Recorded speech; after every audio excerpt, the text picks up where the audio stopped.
Shalom, Mizro. Shalom, shalom. Brother Naquan. Shalom, shalom, brother. Right. Shalom, shalom, brother Yardan. Another coming at you with another Monday Night Fire. Giving, of course, all honor and all glory to Yahweh by Shema Mashiach Malak Yahushua. Double honors to the elect elders of the house of David that's been in this truth for decades and decades, patiently waiting for the second coming of Yahushua. A hearty shalom to you mighty men that go out there and labor, pushing this truth, risking your life, magnifying the name of the Most High, and doing the work of the ministry. Shalom, shalom. Shalom to all of the men that may not be out there on the highways and byways as of yet, but they're working on it. They're getting built up in the spirit. They're praying, they're fasting, they're studying, they're being diligent and abounding in the work of the Lord. Shalom, shalom.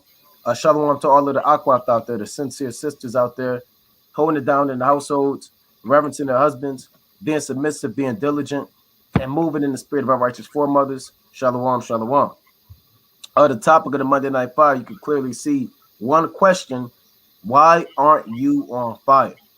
Right? That's one question. This is not an in-depth. We're not going into the in-depth parables. We're not going to pull up the timelines. We got one question: why aren't you on fire? Here you have all hell breaking loose. World War III can kick off. A famine is already damn near happening on a lower level. Right? You got earthquakes, volcanic eruptions, tsunami warnings, chariot sightings, seditions, race wars. All hell is breaking loose, man. So what are you waiting on to be on fire for, man? The brothers got it. Calm. Like the brother said, all hell breaking loose, man. You got all through all of these different cities, man. You got no food on the shelves, right? The Lord is showing you signs all throughout, and all you got to do is open your mind, man. Open your eyes, man. A lot of brothers, they too rocked to sleep, thinking, oh, hell not going to break loose. It's going to be another 30 years, man. And the Lord will snatch you out this truth and give you over to a reprobate mind in these last days if brothers aren't on fire, man. It's the book of 1 Kings chapter 2 and verse 32. And the Lord shall return his blood upon his own head, who fell upon two men more righteous and better than he, and slew them with the sword. My father David, not knowing thereof, to wit Abner the son of Ner, captain of the host of Israel, and Amasa, son of Jethro, captain of the host.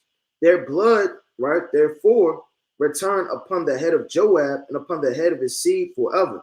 Right, Salaki, I want to touch on 32. It says, and the Lord shall return his own blood upon his own head, who fell upon two men more righteous and better than he. So you got men that's righteous and better than you, man, in this thing. Now he fell upon them and went off. Now the Lord is going to requite all of that, you understand, upon his own head. Now you got men out there that's more righteous than you. If you're not praying, reading, and fasting, the Lord's going to take you out, right? And then he's going to damn put that man in. That's the parable with the talents. So you got men out there that's more righteous than you. So don't think that the Lord needs you. You're reading, you're praying, and you're fasting, and anything to be able to stand before the Lord is anything other Lord, man. Because the Lord can snatch you out, right, and acquire evil at your hands.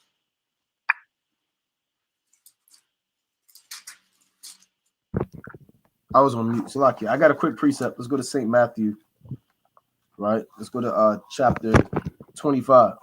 So, brothers, this is a heavy time of self-examination, right? A heavy time of self-examination, self-reflection, and asking yourself, are you really where you supposed to be in this thing, man? Right? This St. Matthew chapter 25 and 29. It reads, for unto every one that hath shall be given, and he shall have abundance, but from him that hath not shall be taken away even that which he hath. And cast ye the unprofitable servant into outer darkness, there should be weeping and gnashing of teeth. And you have to ask yourself, are you profitable, man? Right? What are you doing for the ministry? Like at the workplace, you got that one guy just sitting around, man. All he does is take cigarette breaks. His lunch break is 2 hours longer than everybody else's. He's always in the bathroom, right? You go to his desk, he's never there, right? He's always at the water cooler. He's unprofitable, man. And it's only a matter of time before they catch up with that guy and they cut him loose. The Most High is firing people, man. We say that all the time. People get fired every day. This is not just a worldly business. This is your father's business. It's the father's business. And you brothers that barely study, You barely read. You might read one chapter a day. And this is a rebuke too, right? You might read one chapter a day. You might fast once every 6 months. And a brother told me he don't even know when the last time he fasted. He said that fasting thing, he can't do it. What do you mean you can't do it, man? He said that's not my thing. Well, it's only a matter of time, brother, for you out of this thing. The Most High said, let me read that again. For unto everyone that hath shall be given. Meaning, if you're taking this wisdom and knowledge and understanding that the Most High gave you, and you're using it to be profitable and gain souls and magnify the name of the Most High, the Lord is going to see you and give you more knowledge and more understanding and more faith and more righteousness. He'll give you that because he knows that you're the brother that's responsible. And you can take that truth and take this truth and use it to bring people to the Most High. But it also says, but from him that hath not shall be taken away even that which he had. So the Lord could take away too. The Most High don't just put people in the truth and they stay there. No, he takes people away too. And the Lord will take away that understanding from you, man. We've seen it plenty of times. We've seen mighty men who have turned to Old Testament Israelites. We've seen mighty men, now they don't believe in the New Testament, right? They only believe in the Torah. So guess what, man? You have to hold yourself diligent and be responsible with the Most High's merchandise, which is this knowledge, or you're going to be cut off. You got it, King. This Ecclesiastes chapter 3, verse 1. To everything there is a season, and a time to every purpose under the heaven. A time to be born and a time to die, and a time to plant and a time to pluck up that which is planted, right? But on a spiritual level, we understand, there's a time and a season for when the Lord has to do things. And if you're not on fire, the Lord's going to surely pluck you up. And he's going to put you to death. I remember we ran into a brother. Well, I ran into a brother in Baltimore. It's like not Baltimore, but Detroit, downtown by the harbor. And I said, oh, brother, what are you doing? You used to be mighty in the truth. I seen him off Twitter. And, he'll rebuke the heathen. He'll exalt brothers. I actually talked to him. And I seen him riding his bike on the Sabbath. I said, brother, what are you doing? He didn't have his fringes on. He was just kind of out there. He was naked. You understand? He said, he literally is, I don't know. I said, come on, brother. We out here every Friday and Saturday. Come talk to us. He said, yeah, I got stuff to do. And he rode off into the sunset. Literally. It was literally, the sun was setting on Saturday, right? It wasn't set completely. It was still a Sabbath. So he had intentions on breaking the Sabbath, just riding his bike, not even having on his fringes, carrying the world. So Most High can take you out this thing. We've seen it. We're not just making it up and winging it. Right. We've actually seen brothers leave and go. We've seen a lot of brothers come and go. Let me bring this up. Right, it's the book of 1 Samuel, chapter 13 and verse 13. And Samuel said to Saul, thou hast done foolishly. Thou hast not kept the commandment of the Lord thy God. And a lot of men, they do foolishly, man. They do the lust of their flesh, right? They do what they want to do. They don't read. They watch TV. They care about the world. Right? They're too engulfed in the lust of their flesh, man. The lust of your flesh is going to get a lot of men killed in this thing, right? Whether that's physical, dealing with these harlots, right? Physically, y'all out in these clubs, giving heed to the fetting of this life, man. Doing what you want to do. Get drunk, watch TV, go have fun. This is not our rest, man. Hey, Samuel said that was done foolishly. That was not kept the commandments of the Lord thy God, which he commanded thee.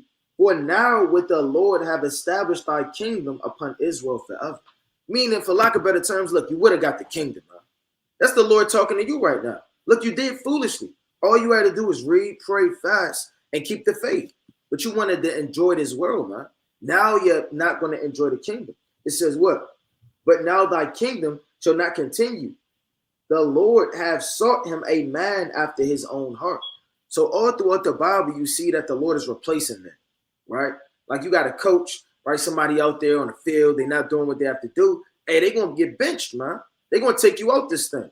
And then they're going to put that next player in. He may be younger. He may be faster. He may run it more. He's sitting there stretching on the sideline where everybody else is twiddling their thumbs. He's ready and hyped to get into this thing. It says, but now thy kingdom shall not continue.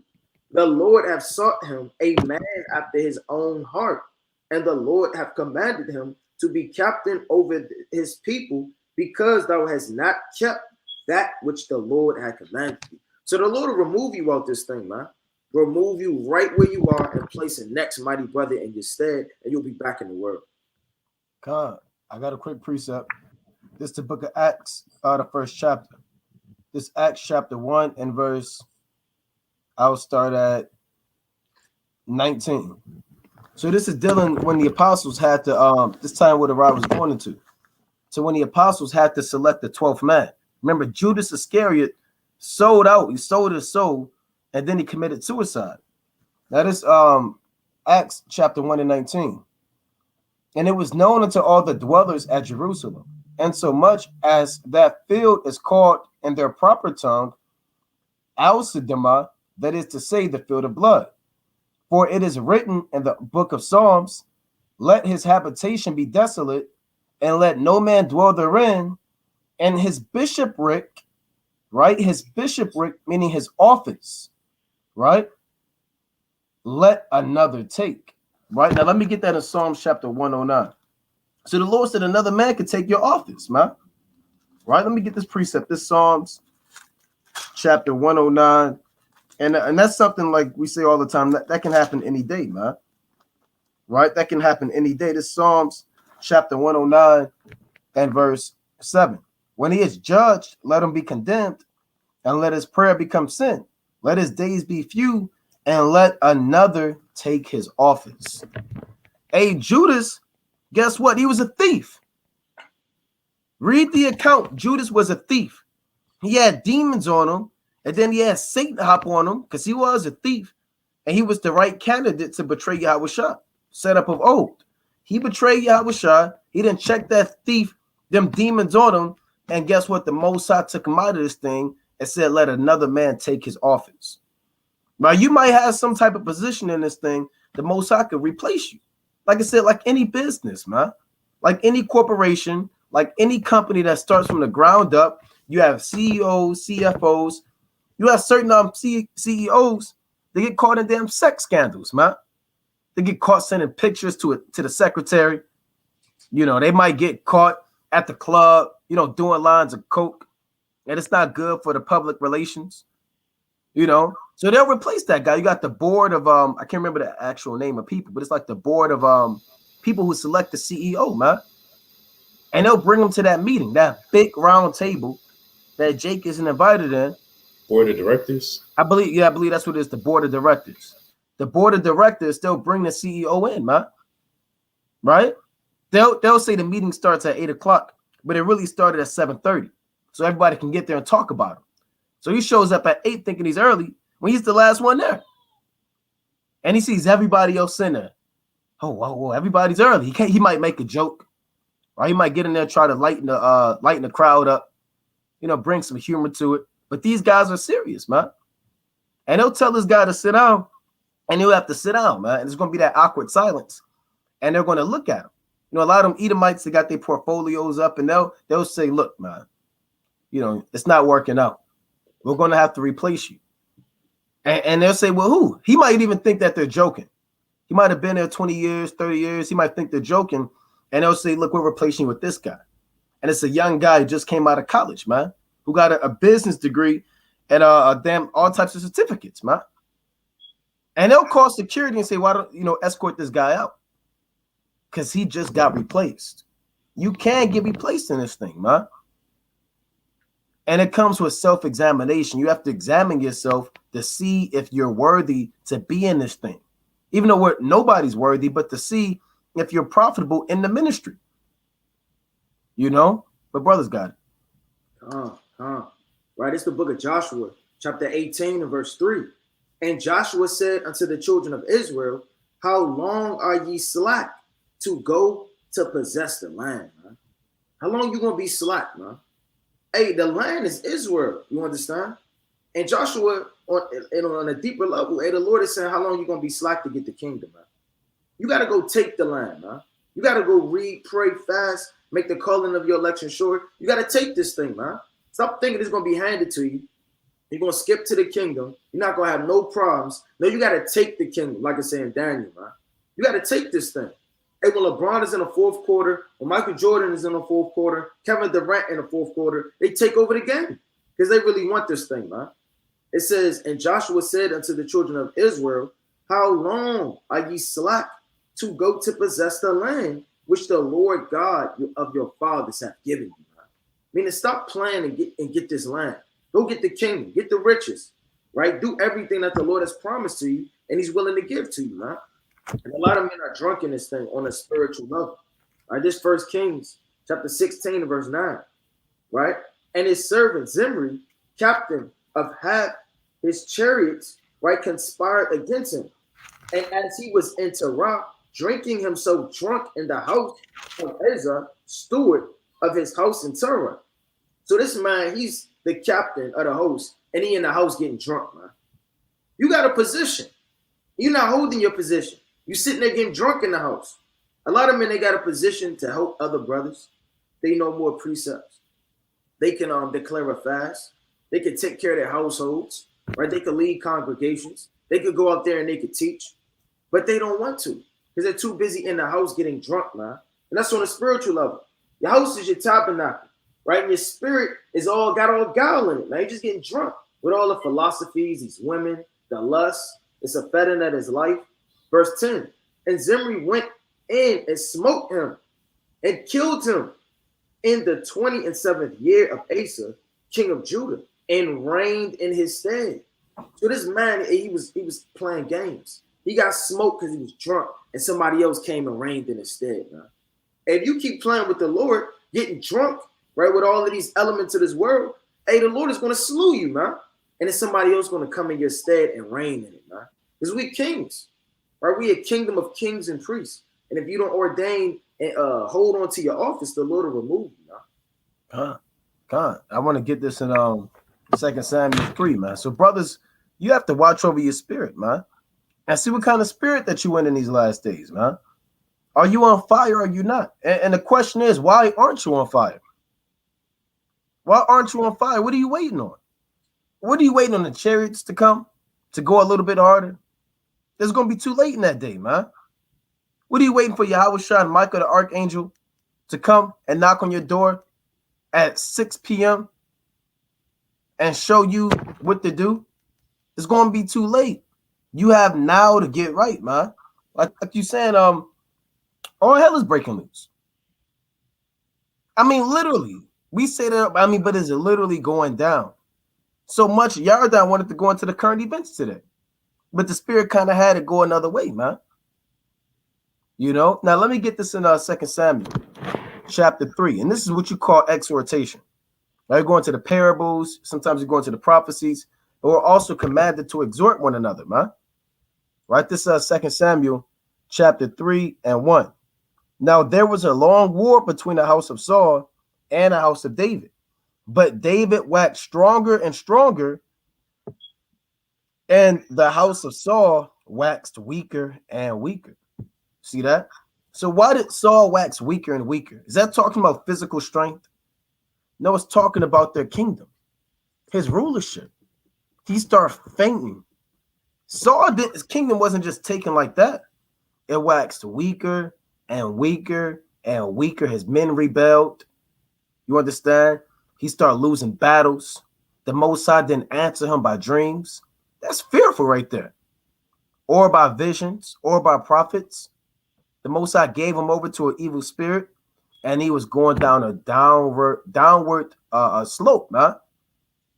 And guess what? He waxed weaker and weaker, ultimately to the Most High put in his spirit to kill himself. You know, after he got defiled by the enemy. But what happened to David? David's heart was clean. David was a man after the Most High's own heart. And instead of waxing weaker and weaker, David waxed stronger and stronger. You have to ask yourself, which one are you doing? Are you waxing weaker and weaker? Or are you going stronger and stronger? I mean, it's only two options. And if you stagnant, you're on the verge of waxing. You got brothers saying, well, I'm just in the middle. Well, brother, we know where you're going. You're waxing weaker and weaker. Well, you got brothers that I've obtained already, right? Hashtag I've obtained. Kwam Yasha. That's evil, man. What do you mean you've obtained? I'm at the finish line. How are you at the finish line already, brother? You have to still grow in this thing. Let me go to Hebrews chapter 3 real quick. You have to wax stronger and stronger. So let me get this in John. Start this quick precept. Right, this John chapter 3, and I want 30. Right? John chapter 3 and 30.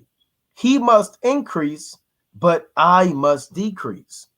So John the Baptist decreased, man. And Yahweh Shai increased.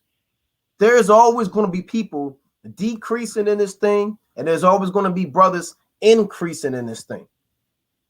Right? John the Baptist decreased his ministry. Yahweh Shai, his ministry, increased. Yahweh Shai gained the apostles. His fame spread all throughout Syria. And John the Baptist, he kind of went on the back burner, for lack of better terms. So what are you doing? Are you increasing or are you decreasing? Which one is it, man? Brother's guide. Right, it's the book of Job, chapter 9, and verse number 27. If I say I will forget my complaint, I will leave off my heaviness and comfort myself. I am afraid of all my sorrows. I know that thou wilt not hold me innocent. Hey, Job said he was afraid of all his sorrows, man. The Lord not going to hold you innocent. He's going to require everything that you've been doing. All that slothfulness, all that playing games, not coming to camp. You got men that just don't want to come to camp.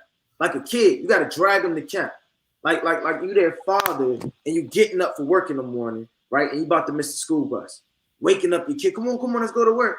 I don't want to go to school today. Right? You got brothers like that on a spiritual level, man. And then they drag themselves. You got that one kid, he got snot in his nose, his hair not brushed. He just showed up to school because their parents pressed him out too, man. You got brothers like that on camp, feast days. They just showing up because you blew their phone up. They just showing up because their wife pushed them. Because they got that one call right on Thursday, right before Friday. It says, I am afraid of all my sorrows. I know that thou wilt not hold me innocent. If I be wicked, why then labor I in vain? The Lord said, why are you laboring if you're wicked, man? What's the point of reading? What's the point of trying to go to camp? What's the point of trying to call your brother? What's the point of trying to fast if you're wicked, man? And a lot of people in this truth, they wicked, man. They still smoking. They still getting drunk. They still going out the damn clubs. They still messing with all of these damn harlots. They still doing all of these things in the world, saying that they're laboring. Hey, the Lord is not dealing with that, man. It says what? If I wash myself with snow water and make my hands never so clean, yet shall thou plunge me in the ditch, and my own clothes shall abhor me. So nobody's perfect and spotless and blameless in this thing, man. So like the brother said, stop thinking you've obtained, man. Hey, if you washed yourself with snow waters, if you don't wash yourself 15 times, went on 19 fasts, you still dirty before the Most High. It's still work to do in this thing. God, I got a precept. Look at Job chapter 15, verse 10. Lucky. You got it. I want to get this real quick. This we bring this out a lot of times when you're going to the gym. You found it? Lucky. All right, go ahead. Job 10 and 15. If I be wicked, woe unto me, and if I be righteous, yet will I not lift up my head. So Job's saying even when he's righteous, he's not going to lift up his head. Brother, you've been doing videos all week. You've been praying 7 times a day, every hour. You hit up all the brothers in the world, and you still can't lift up your head. You got to understand, hey, the Lord can still take you out this thing. You know, it's all about enduring. You got it. Yeah, and I wanted to get these 2 quick precepts. This is 2 Maccabees, chapter 4 and 13. Because we read about Yahweh Shah increasing, John the Baptist decreasing, David waxing stronger and stronger, Saul waxing weaker and weaker. This is 2 Maccabees 4 and 13. Now such was the height of Greek fashions and increase of heathenish manners. You got certain brothers, they're increasing in heathenish manners, man. Right? You're watching more and more TV. Right? You probably kind of kind of checked out something, maybe like a little documentary or something, but now you're watching more and more. You have an increase in heathenish matters. What are heathenish matters? Right? Not fasting. I don't know any of the heathens that fast in the name of the Lord. Not studying. That's a heathenish manner. During the time of the Greeks, they increased in heathenish matters. You got men in the truth. You're increasing, but not on the right-hand side. Right? You're sleeping more. You're sleeping in. You go to bed at damn 9 p.m. or 10 p.m. You're waking up at damn 11 a.m. Right? Maybe 12 p.m. Tomorrow, I wonder what I'm going to do today. And you got cat, man, today. Or I don't know what I'm going to do today. Like I said, you got certain brothers, you got them grab them by the ear. Damn, they got to fight them to do a video, to go to camp.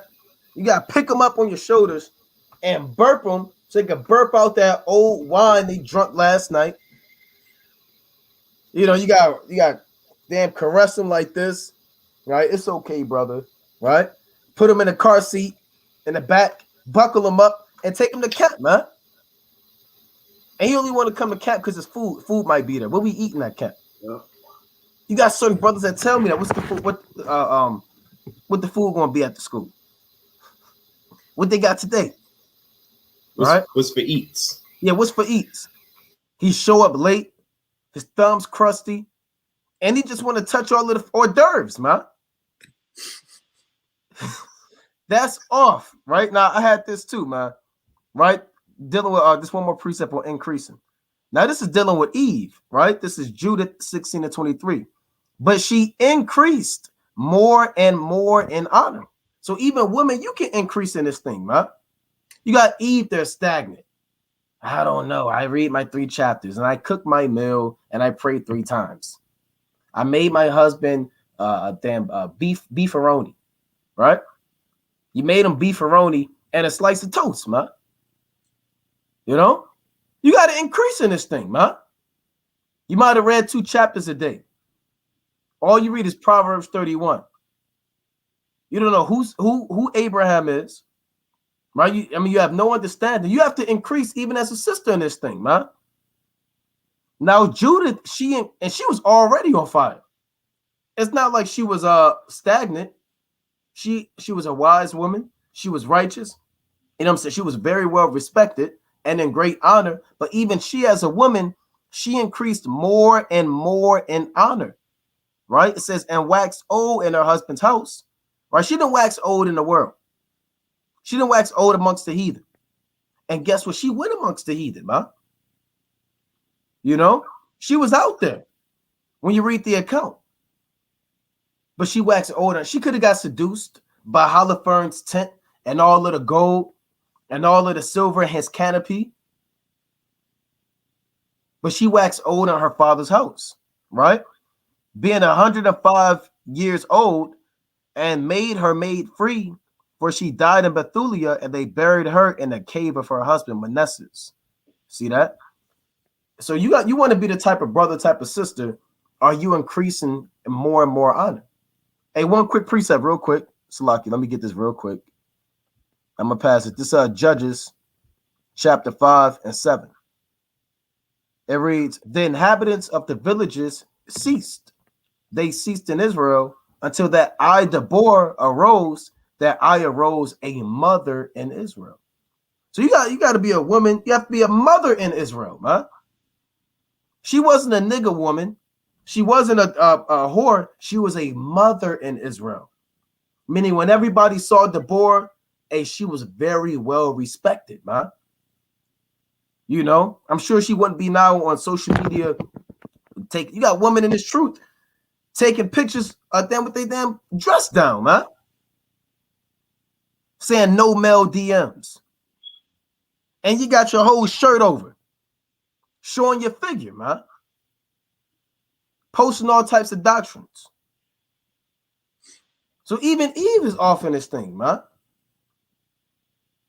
But you got it, man. You got it. Before I go on the rant. Come on.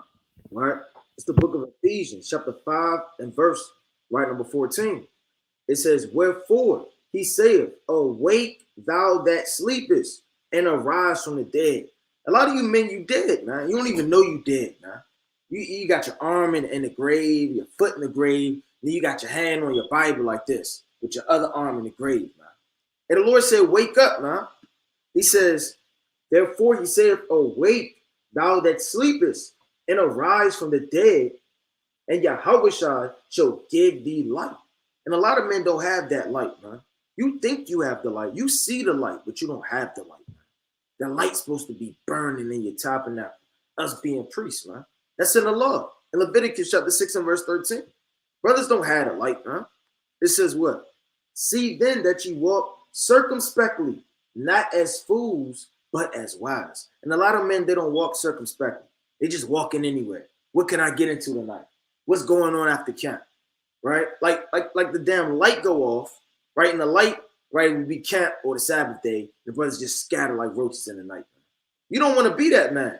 You're going back off in the world doing the lust of your pleasures, man. Redeeming the time because the days are evil. A lot of brothers don't redeem the time. When you wake up in the morning, if you don't redeem the time, you're going to be late for work. I don't know anybody just wake up. Oh, whatever. I don't care. You know, I'll brush my teeth. What's for breakfast? No, you get ready in the morning, man. A lot of brothers like that on a spiritual level. They don't redeem the time. They don't care. They're not watching. They don't perceive their spirit. They're not watching their brother's spirit. They're not watching world events and news. They're not redeeming the time. If you don't redeem the time, that is going to catch you like a thief in the night, man. Wherefore, be ye not unwise, but understanding what the will of the Lord is. And a lot of brothers don't understand the will of the Lord. All they know is Esau, Esau, Esau, destruction to the so-called white man. But they don't know any precepts to fast and help their brother and to come out of this situation that we in as a people, man. They don't try to perfect their craft in teaching. Don't go into any other topics. They don't know what the will of the Lord is, man. The will of the Lord is to be on fire, man. To have faith, read, pray, right, and love one another, man, and keep the commandments. So if brothers not practicing that in the last days and not on fire for that, they're going to be weeded out in due time. Yeah, man. And when you're weeded out, I mean, there's really no coming back. There's no coming back. You only got one chance, man. You only have one chance to be diligent and be on fire. And that door is closing. And once that door closed, you know, it's going to be weeping and gnashing of teeth. This St. Luke, it's a classic, chapter 12 and 35. Right? This St. Luke chapter 12 and 35, it reads, let your loins be girded about and your lights burning. So you want your light to be burning in this thing, man. You don't want your light to be dim. It's damn near flickering. And why do you have light? You want light to be able to bring people out of darkness and bring them back to the Most High. You want light to be able to ponder the path of your feet, to avoid snares and ditches and traps and gins set up by the fowler. And if your light is flickering and is going out, you're going to walk on in gross darkness. You're going to walk into demons. You're going to fall into a ditch. You're not going to be aware of the snares and traps that are set up by these principalities, man, and by the so-called white man and these other nations. You need the light to be burning. Like that eye on your stove, you might turn it up, you know, simmer something like at maybe 2, but then you could kind of turn the thing all the way up, man. You got to turn that thing all the way up. Verse 36. And ye yourselves like unto men that wait for the Lord, when he will return from the wedding, that when he cometh and knocketh, they may open unto him immediately. You got a lot of brothers, you're not waiting for the Lord. And even if you are waiting for the Lord, you're losing patience. Like it might be a long line. It might be a long line at the mall, or maybe you was in the world, it was a long line at the amusement park, or people have long lines on so-called Black Friday, and they lose patience. I can't do this anymore. This is too long. And they end up leaving a line. And then somebody else take their place. And then guess what, man? They go back into whatever they was doing. You have to wait for the Lord. Like the Lord could come, damn it, a year from now or 10 years from now. A lot of brothers, you, like I said, you put the Most High on your own timeline. You put the Most High in a box. Okay, Lord, I'm giving you 5 years. Right? If you don't come back in 5 years in the truth, then I'm going back in the world. And the Lord don't care about what kind of deal you made in your bugged out mind. Yeah, the Lord, he got to be coming back next year. Because if he don't come back next year, Lord, I bet you I'll leave. Well, brother, the Most High already going to get rid of you, man. Tony, I bet you I'll leave. What do you think the Most High is going to say to that, man? Oh, well, all right. Well, you heard him. You heard him. All right. Got 5 years. No, the Most High is not doing that, man. You got something, y'all done? Kind of when you done. All You right, got one it. more on this. It reads, blessed are those servants whom the Lord, when he cometh, shall find watching. Verily I say unto you that he shall gird himself and make them to sit down to meat and will come forth and serve them. And if he shall come in the second watch or in the third watch and find them so, blessed are those servants. And this meaning the Lord can come anytime of darkness, in the beginning of Jacob's trouble, at the end, he can come whenever the Lord decides to come, right? Based off of prophecy. Verse 39. And this know that if the good man of the house had known what hour the thief would come, he would have watched and not have suffered his house to be broken through. Be ye therefore ready also, for the Son of Man, which is Yahweh, cometh at an hour when ye think not. Just when you kick your feet up to watch damn, a lot of you jakes, you watching anime, right? You're watching the latest Dragon Ball Z, right? You're watching the Sports Center, right? You're watching NFL Network, but you're watching nasty TBS, right? TNT, kicking your feet up with a damn bag of Cracker Jacks, man. You know you're supposed to read. You know you ain't studied today. You haven't fasted in 3 months. You don't congregate. So what do you think is going to happen to you? As soon as you kick your feet up, all hell going to break loose. Then after all hell break loose, then you want to start fasting. Well, it don't matter no more, man. It don't matter. That's like the season being over, and now you want to go to practice. Brother, the season is over. You didn't go to practice all throughout the season. As soon as the damn last week of the regular season is over, and your team didn't make the playoffs, now you want to hit the weight room. Right? Your mind is bad, man. You got to yarn Con. This second Maccabees chapter 2, verse 2. And how that the prophet, having given them the law, charged them not to forget the commandments of the Lord, and that they should not err in their minds. And that's what we tell Israel to this very day.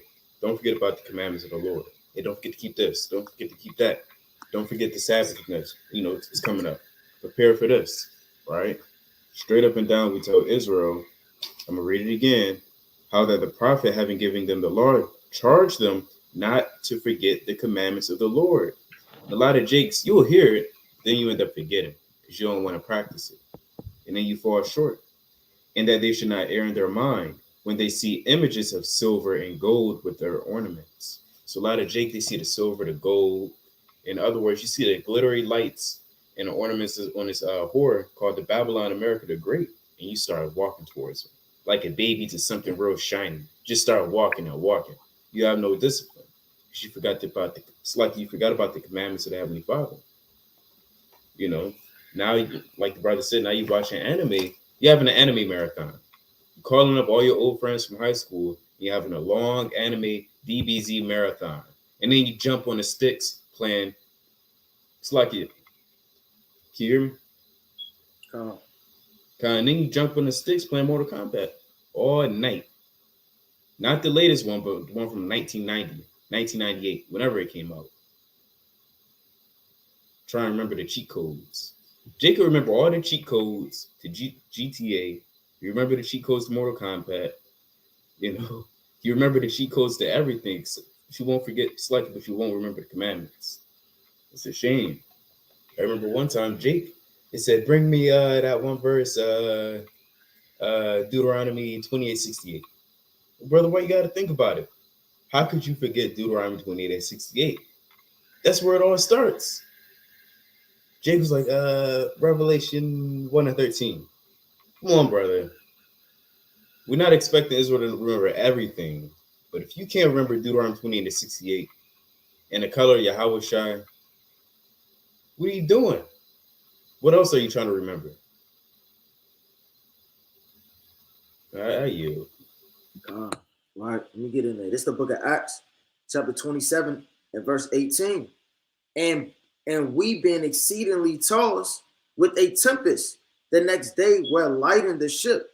And a lot of brothers on a spiritual level, they damn getting exceedingly tossed to and fro, man, in the spirit. They in the spirit one day, then they not in the spirit the next day. They want to fast one week. Next week, they don't even want to think about fasting. I don't want to do that.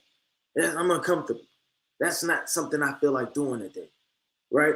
It says, and the third day we being cast out with our own hands, the tackling of the ship, and when neither sun nor stars in many days appeared, and no small tempest laid on us, all hope that we should be saved was taken away. And that's a lot of brothers, man. When you get out of the spirit and you get tossed to and fro, you feel like all hope is gone. Well, I don't know, man. My spirit's not the same, man. You start to waddle in your damn depression and you give up, man. A lot of brothers give up. And a lot of men, you understand, it's not women that sip them out. It's not getting drunk. It's you not damn fighting, man. And the Lord said, endure hardness as a good soldier. And Yahweh, don't think any battle is going to be easy. You sitting there with the sword, you flinging them like nunchucks. It's not going to happen like that, man. You're going to have demons. They're going to come from everywhere. Your family, your friends, right? Damn, hey, even your brothers, man, from time to time, right? If something hop on them, you got to watch every and anything, because anything could be a spirit trying to take you out. Your damn wife, your mother, even your children, man. It says what? But after long abstinence, Paul stood forth in the midst of them and said, sirs, ye should have hearkened unto me. Because Paul warned them, man, this was going to happen. And brothers are warning you now. If you don't take heed to being on fire and what brothers are bringing out, man, you're going to get tossed to and fro, and you might be in a damn shipwreck spiritual. Next thing you know, you're in the middle of the ocean trying to find your way, and you drift off, man, and never return. It says, ye should have hearkened unto me and not have loosed from Crete, and to have gained this harm and loss. And a lot of brothers, they gain harm and loss, getting shaken to and fro because they're not listening to the servants of the Lord. Yeah, and I mean, it don't get more simpler than this, man. Now, if you're not examining yourself, brothers say fighting, keeping yourself rooted. If you're not reading, if you're not watching the videos, you got some brothers that only watch the videos when Esau bowed down. They type in Esau bows down, and they have watched every video, made a playlist over it.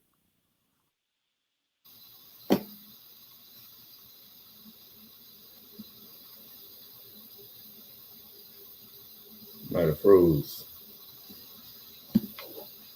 But Jake in this thing for the wrong reasons. Jake, I heard some Jake say, hey, I think Jake said on the comment board, I got my popcorn. Get the show on the road. You know, Jake, this isn't a movie. This isn't the AV club. This isn't the theater club. This is real life, man. Like, Jake could die out there. Jake could give up the ghost. And you see it all as entertainment. What are you doing with your mind? What are you doing with your life? I was just reading it earlier, and I'm trying to look for the account. But the Israelites that was proselytizing in Rome with great boldness, it's like they got kicked out of Rome for proselytizing and teaching with great boldness. That's deep. But a lot of you Jakes, you see this truth as a joke. And you don't take it serious. And the Lord's not going to take you serious. Let me bring this up. Right? The Wisdom of Solomon. Let me get Song of Solomon. Right? This Song of Solomon. And brothers got it, hey man. You hear one moment, you gone the next, man. That's how we go in this thing, man. We see it all the time. It's nothing new to us, man. We see brothers fall out every day. It's starting to become normal, man. It used to be when you first come in the truth, like, damn, he fell out. What happened to that brother? Oh man. Now you get numb to it, man. Like somebody that live in a hood with gunshots, right? Your cousin come visit, right, from somewhere good, and then they come visit. Doop, doop, doop, doop, doop. Then she jump on the ground, right? Everybody duck and hide. What the? Nah, that's just it's all right. As long as we cut the lights out at a certain time, everything will be all right. You kind of getting numb to this thing, man. Brothers and sisters falling out every day, man. Right? It's the book, right? A Song of Solomon, chapter 5, right? And I'm gonna start at 5. It says, I'm gonna start at 4. My beloved put his hand by the hole of the door, and my bowels were moved for him. So the Lord is literally trying to come into your mind constantly, man. He's knocking at the door. All you got to do is open, man. A lot of jakes, you rubbing your feet, you slow, right? Yeah, I don't know if I'm going to open up, man. You're knocking at, Lord knocking at the door, coming to give you everything you need, man. It says, I arose, right, up to open to my beloved, and my hands dropped with myrrh, and my fingers with sweet-smelling myrrh upon the handles of the lock. I opened to my beloved, but my beloved had withdrawn himself. And the Lord's not going to wait forever, man. Don't think the Lord just sitting up there with his hands open all day, ready to hug you. That's not so. That's Christianity. If the Lord knock and you don't answer, and he's giving you everlasting life and everything you need, stop playing with the Lord, man. Like you call the Lord when you want. The Lord is not Keisha. You just call Keisha when you want. That's not how this thing want to go, man. And you got one opportunity and chance to eat the infinite spread the Lord is going to lay out, man. It says what? And was gone. My soul failed when he spake. I sought him, but I could not find him. I called him, but he gave me no answer. Didn't that happen to Saul? When the Lord removed himself from Saul, Saul went insane, man. He started beseeching witches. He started going insane. Why is the Lord dealing with him? And that's going to happen to you. The Lord take his spirit from you. You're going to want to seek salvation or help or wisdom from anything. Next thing you know, you playing with tarot cards. You rubbing on magic balls, right? And trying to look into them. Are you sitting up there going to these psychics, right? These wizards and witchcrafts and warlocks. And the Lord will give you over to vanity, man. Because you wasn't seeking the Lord. And you had that one opportunity to eat and you denied him. And I'm gonna add to that. I'm gonna get the classic in Romans, the first chapter. You know, so Satan came and took it out, but let me bring this back. This the book of Romans, chapter 1 and verse. I'll start at 24.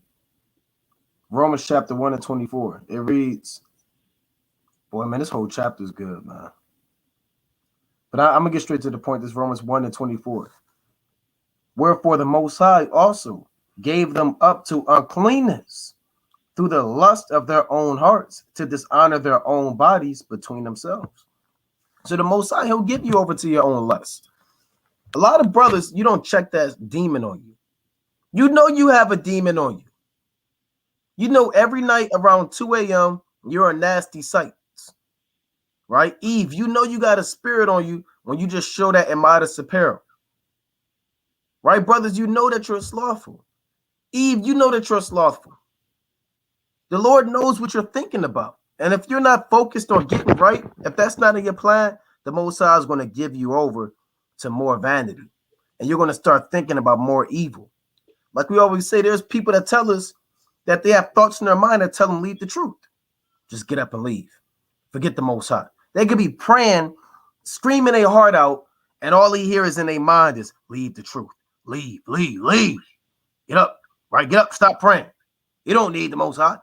And then they get up and they leave and they go back in the world. Because the Most High put them demons on their mind. The Lord could do that, man. That's a fearful thing right there.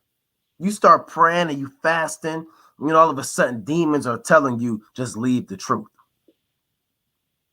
Leave. Get up. It's no point of praying. Who the Lord is not hearing you. Right? Because the Most High is giving you over to those demons, man.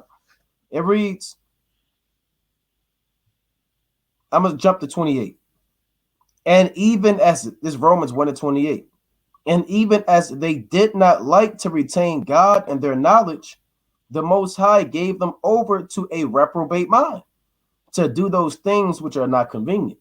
And the point I want to says, and even as they did not like to retain the Most High and their knowledge.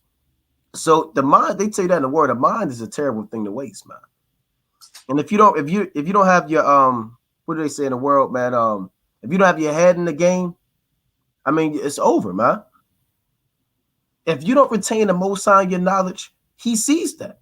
He knows what you're thinking about and what your plans are, and your hidden sins and your lust. He knows what you're doing in the dark.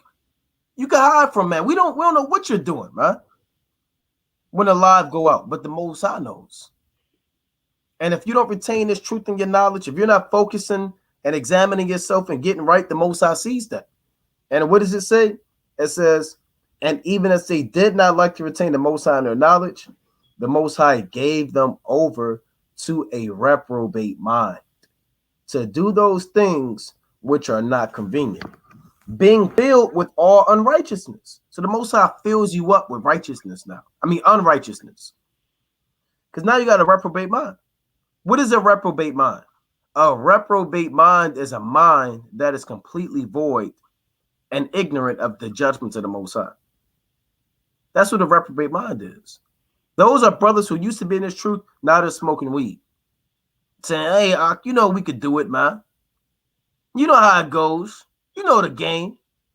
That's a reprobate mind. Or it might be a sister that say, yeah, I could leave my husband, right, and get with another man. She used to be on fire. Hashtag Proverbs 31. Now she's on her third husband. That's a reprobate mind. And you try to correct them, and they try to correct you. They got the nerve to try to correct you. And they think they right. One thing about a reprobate mind is you don't know you have a reprobate mind. Right? You're just delusional. People with reprobate minds, they sincerely believe that they're right. They're sincere. But on the left-hand side. So the Most High, he'll fill you up with unrighteousness. It says Romans 1:29, being filled with all unrighteousness, fornication, wickedness. It's all the spirits the Most High give you over to. Covetousness, malice, full of envy, murder, debate, deceit, malignity, whisperers, backbiters, haters of God. The Most High could put a demon in your mind to make you hate him. Imagine that. Now you hate God. And you want to fight against the Most High. You're drawing up blueprints to take the Lord down in the dark night. It says, haters of God, despiteful, proud, boasters, inventors of evil things, disobedient to parents, without understanding, covenant breakers, without natural affection, implacable, unmerciful, who knowing the judgment of God, that they which commit such things are worthy of death, and not only do the same, but have pleasure in them that do them. So the Most High is going to put the spirit on brothers to start having pleasure in sin. If you're not on fire and you're not receiving pleasure from wisdom and its truth, the Most High is going to have you receive pleasure from sin. And sin is going to look real good to you. And it's going to be easy. You got it, King. Come on. Right? It's the book of Romans, chapter 2 and verse 16. It says, in that day when God shall judge the secrets of men by Yahushua according to my gospel. Right? So it's a brother's got secrets in this thing, man. You got a lot of people, they still in the world and still smoking weed, man. Weed is a demon that it seems like it's not escaping certain brothers in this truth, man. Certain stuff you should just be past that by now, man. Like on a physical level, when you become a man, there's certain stuff you just don't do no more. You don't go to the damn playground no more, man. You're not 5 years old. Right. You put away those childish things. A lot of people mentally haven't grown in this truth, man. They still doing the same things people battle with when they're 3 weeks into the truth, man. You've been in the truth 4 years, 3 years, man, 10 years. You're still battling damn weed, man. Still battling these things that corrupt men and that take them out this thing. And if you keep flirting with that spirit, man, it's going to overtake you. Because you got wisdom, right? And then you got the spiritual demon Satan. And if you're not engulfed and ravished with wisdom, like it says in Proverbs, the 5th chapter, what are you going to be doing? You're going to start flirting with the spiritual demon Satan. You're going to start, you're going to start waving on the spiritual level. Then you're going to wink, right? Then you're going to want to have a conversation, right? Then you're going to get lusted or pulled away till you commit spiritual fornication. And the next thing you know, you're going to be out, man. It says the secrets of men by Yahushua according to my gospel. So a lot of men, they got secrets in this thing.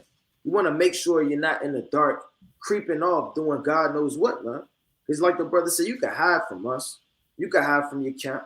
You can hide from your wife, man, and see you every day. But you can't hide from the Lord, man.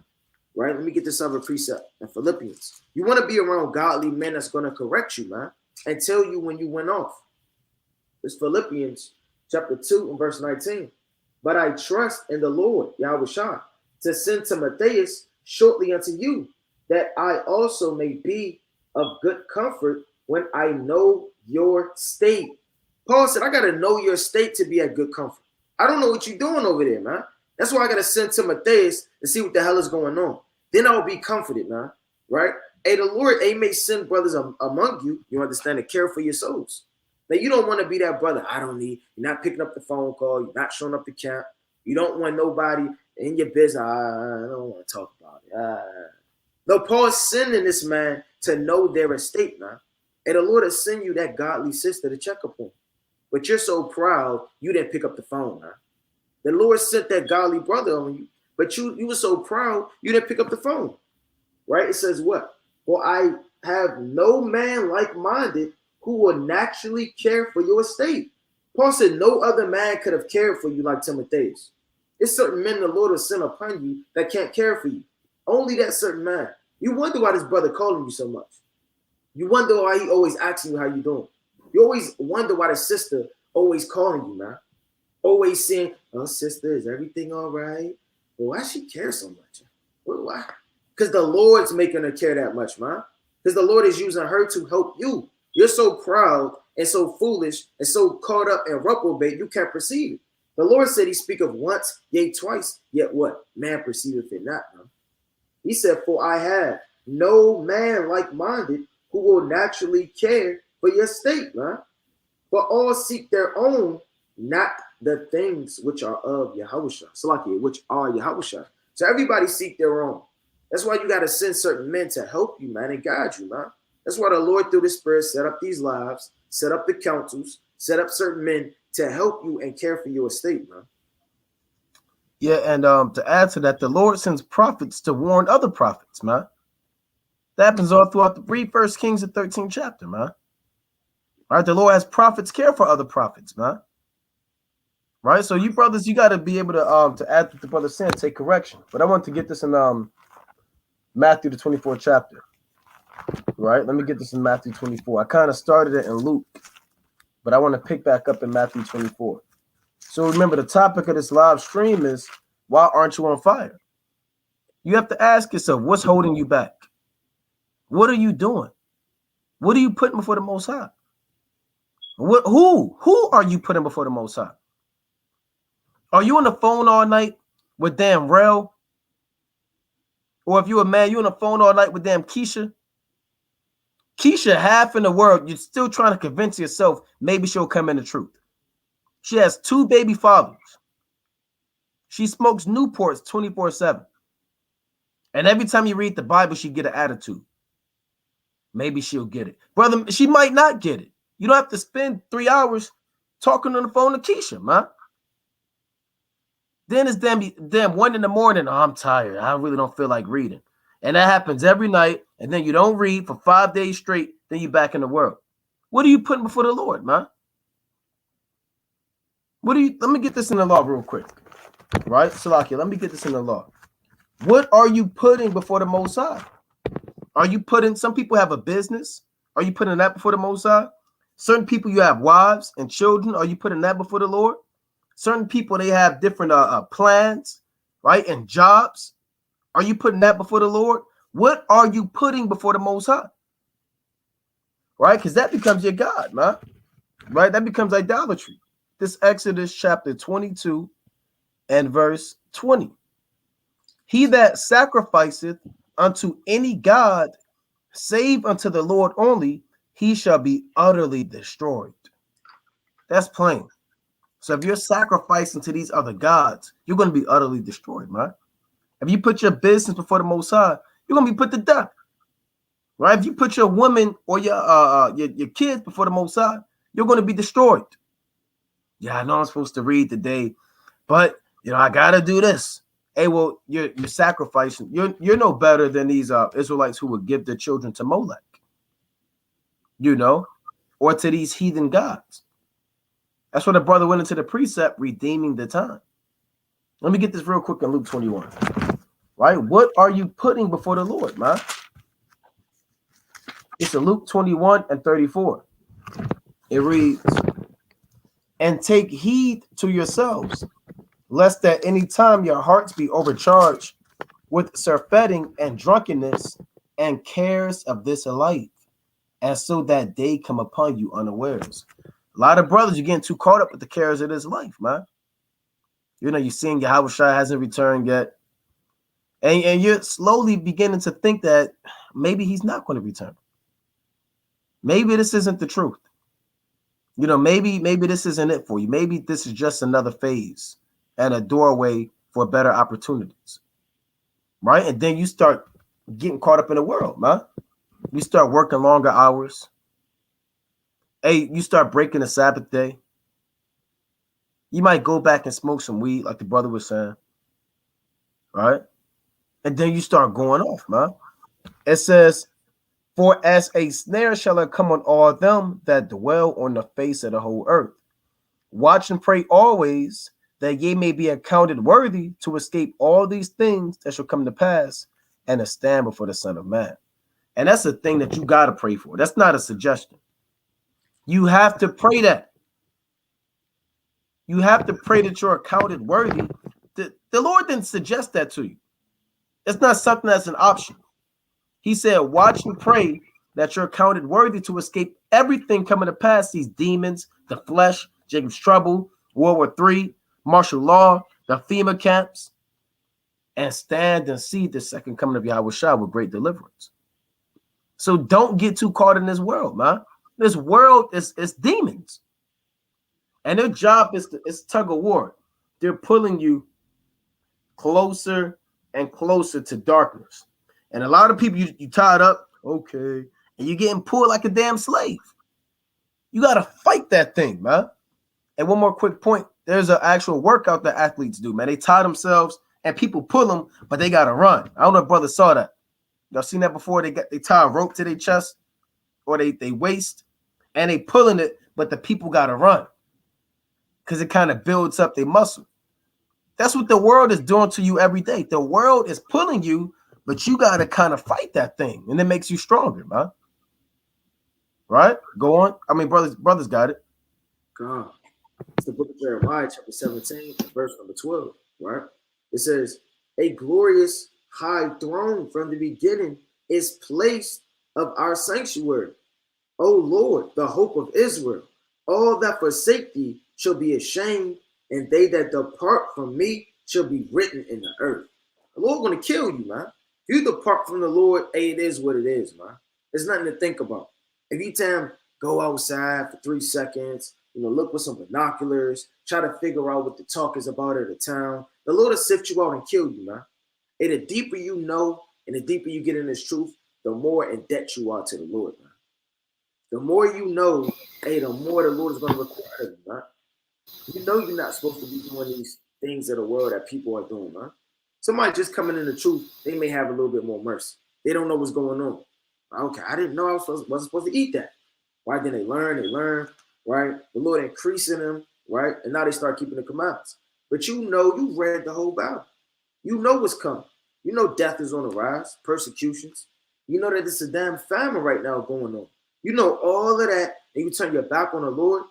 And how you think the Lord feel about that, man? He's imparted you all the secrets. It is secrets of the Lord until it's chosen, man. Paraphrasing. So the Lord has looked at you as a friend and the chosen and to impart in you secrets, man. The Lord don't tell us secrets to everybody. And this is not just the secret we're Israelites. It's deeper than that. Esau knows we're Israelites. It gets deeper than that. It goes into prophecy, breakdowns. A certain breakdowns in the Bible don't have an explanation. Where's the breakdown of Job? Job just talking in the spirit, but yet you perceive it. You understand it. You know what he's going into because the Lord has opened up your mind through the spirit and you're supping with him. If you slam people kick the Lord out the house, man. Their house, their temple. Okay, Lord, it's too righteous in here. It's too hot, right? It's too hot. You burn it, right? I need to calm down. I need to relax. They kicked the Lord out the house, man. You think the Lord coming back, man? If your house, if your body's a temple, you understand, and the Lord's supposed to dwell in your temple, and the only way the Lord is going to leave is if you make him leave. The Lord not going to say, oh, I'll come back in 5 minutes. I'll see you next week, right? Or the Lord is not a relative, man, a far distant relative. The Lord is supposed to dwell in your heart forever. You have to literally push the Lord out your temple. Think how deep that is. You got to do so much wickedness that you pushing the Lord out, man. You think the Lord is going to come back? He says, oh Lord, the hope of Israel, all that forsake thee shall be ashamed.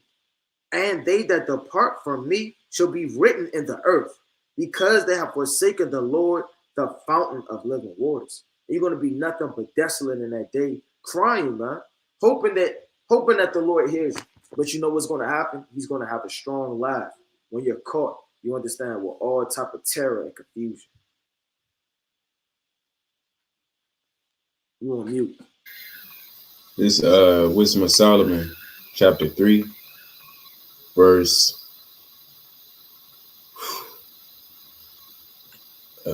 I'll start at verse 9. They that put their trust in him shall understand the truth, and such as be faithful in love shall abide with him, for grace and mercies to his saints, and he hath care for his elect. But the ungodly shall be punished according to their own imaginations. And Israel, stop thinking the ungodly is always the heathen. Hey, that can also touch on you, Jakes, which is reprobate, right?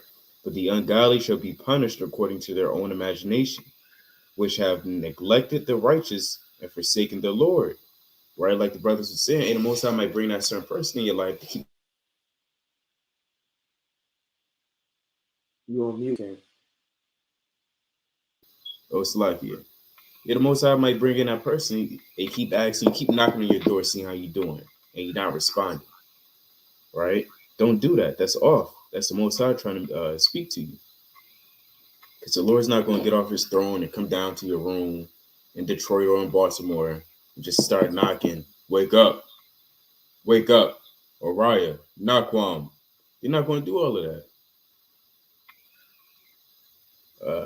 Let me continue.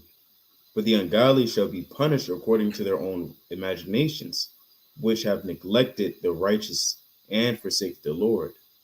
For whoso despiseth wisdom and nurture, he is miserable, and their hope is vain, their labors unfruitful, and their works unprofitable.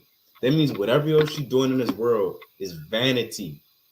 It don't matter if you helping old ladies cross the street. If you're not in the word, then it's all vain at the end of the day. It don't matter if you gave a baby a lollipop. Hey, brother, who cares? Because you're not wearing your fringes, right? You're not keeping the Sabbath, right? You eating food that got blood in it. So, hey, Jake, you can't neglect the Lord. Neither can you neglect the people that he puts in your life to make sure that you trying to stay on fire. Because the Lord's only going to, try to, get up with you so many times until you just stop, until he just completely stops. Let me get this one last one. Wisdom of Solomon 1 and 4. I'll start at 3. For forward thoughts separate from God, and his power, when it is tried, reprove the unwise. For into a malicious soul wisdom shall not enter, nor dwell in the body that is subject unto sin. So Most High is not going to dwell with you, right? Dwell in your temple if your body's so subject unto sin. It's playing upon tables. You think the Lord was dwelling in the temple when they were selling, whatever, damn vegetables and kind of, making a mockery of the temple? The Lord wasn't in there, kind of saying, yeah, this is cool. So what makes you think he's going to be in your temple if you're smoking weed, if you're not reading, if you're not doing what he requires of you?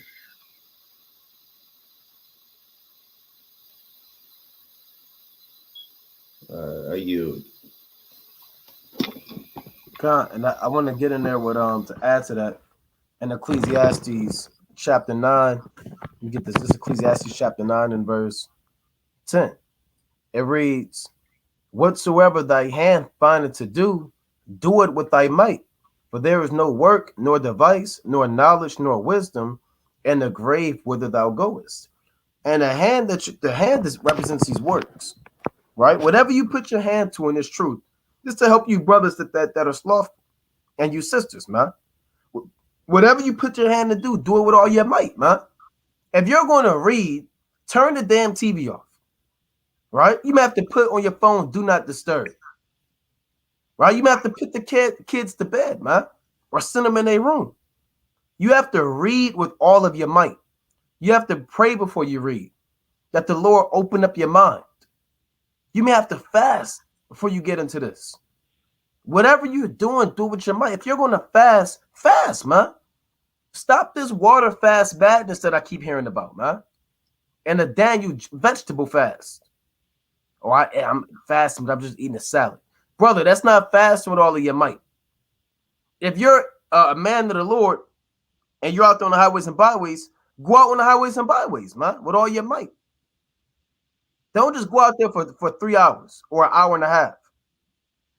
Or you might be out there you got brothers that don't even go out in the wintertime. If you're going to do this work, do it with all of your might. Why? It says, we read on. Whatsoever thy hand findeth to do it with thy might, for there is no work, nor device, nor knowledge, nor wisdom in the grave whither thou goest. Because guess what?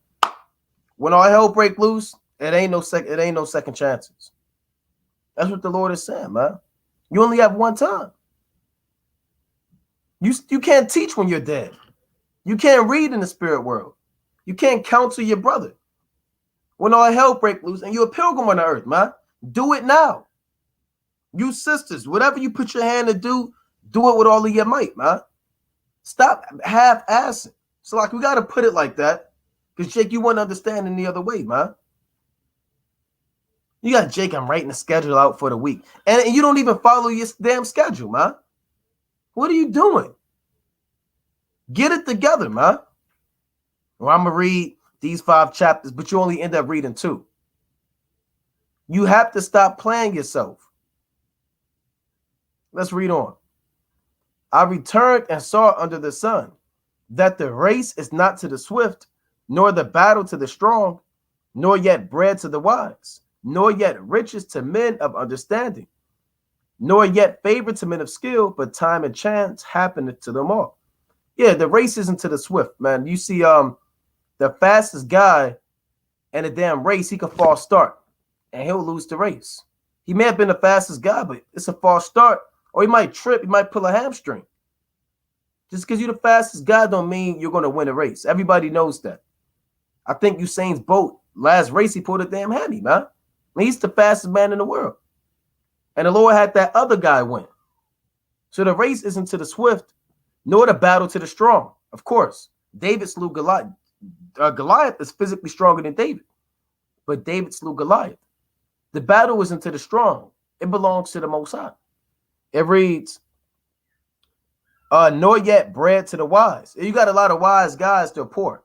You got people that know a lot, they're crackheads. They fix cars all day, and they give good advice. But then they don't have anything to show for themselves, right? It reads, nor yet riches to men of understanding, nor yet favor to men of skill, but time and chance happen to them all. For a man also knoweth not his time. So you don't know when it's time for you to go, man. This could be your last day in the truth. And the Most High could pluck you up tomorrow. You don't know your time. This can be it. Stop thinking you have forever to get right, man. Stop thinking you got next week. You're literally deceiving yourself.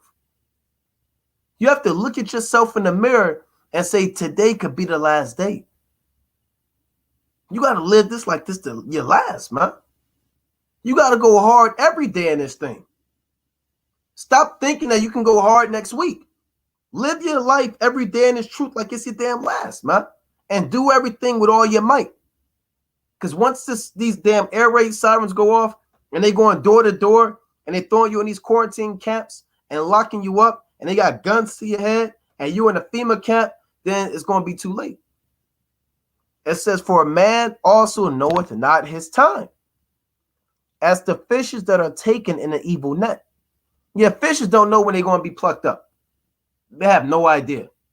You throw that fishing rod in there, you throw that net, and they didn't expect that. They may have woken up in the morning, we're going to do a little thing, and they got them caught in the net, man. Just like that. That's how suddenly the Most High can remove you. It reads, and as birds that are caught in the snare, so are the sons of men snared in an evil time when it falleth suddenly upon them. Just like that, you could be out this truth. You're not on fire. You're not studying. You're not reading. You're not fasting. You're not even keeping the commandments. Straight up. And the Lord could just get rid of you. You don't know your time. You don't know if you're going to make it to the kingdom. I don't know if I'm going to make it to the kingdom. These brothers, Ariah Yarda, we don't know what's going to happen. We have to be diligent to make our calling and election sure, because we don't know our time. You think these brothers that fell out the truth knew they was going to fall out? They had no idea. They believed. They was in this thing for a while. Now they're back in the world. You think these sisters that fell out, went back in the world, knew that that was going to happen to them? No. It just happens, like a thief in the night. Like the Lord killed all the firstborn of Egypt. They didn't know that was going to happen. The destroyer came and killed them like a thief in the night, man. All the firstborn sons of Egypt. But brothers got it. Time. This Wisdom of Solomon, chapter 3, verse 6. As gold in the furnace hath he tried them, and received them as a burnt offering. What? But not everybody is making it out that fire. A lot of jakes, you just get burnt up through the trials and tribulations. Yeah, you get tried, but you're not going to make it through. A lot of Jake may think, okay, yeah, a lot of people, that's pretty much everybody. We're going to get tried, and we're going to endure at the end. That's not everybody. Some Jakes just get burned up. You're going through this situation, and you let it consume you and wither you out the truth. Some Jakes, we get it. Jake, you're going to go through your stuff, right? I go through stuff. All these brothers, everybody on the comment board, you all go through something at the moment. But you can't let that consume you. You can't let that one trial just, take you out. So let me read it one more time. As gold in the furnace hath he tried them, and received them as a burnt offering. You have to make it through the fire. You understand? You got to make it through. You got to endure in this thing, or else, you're going to get consumed. And a lot of people don't, like the brother said, a lot of people don't know when they're going to get consumed. A lot of Jake in this thing with a hopeful mind, yeah, I'm going to make it. There's nothing wrong with that, but you got to constantly endure and keeping that mentality,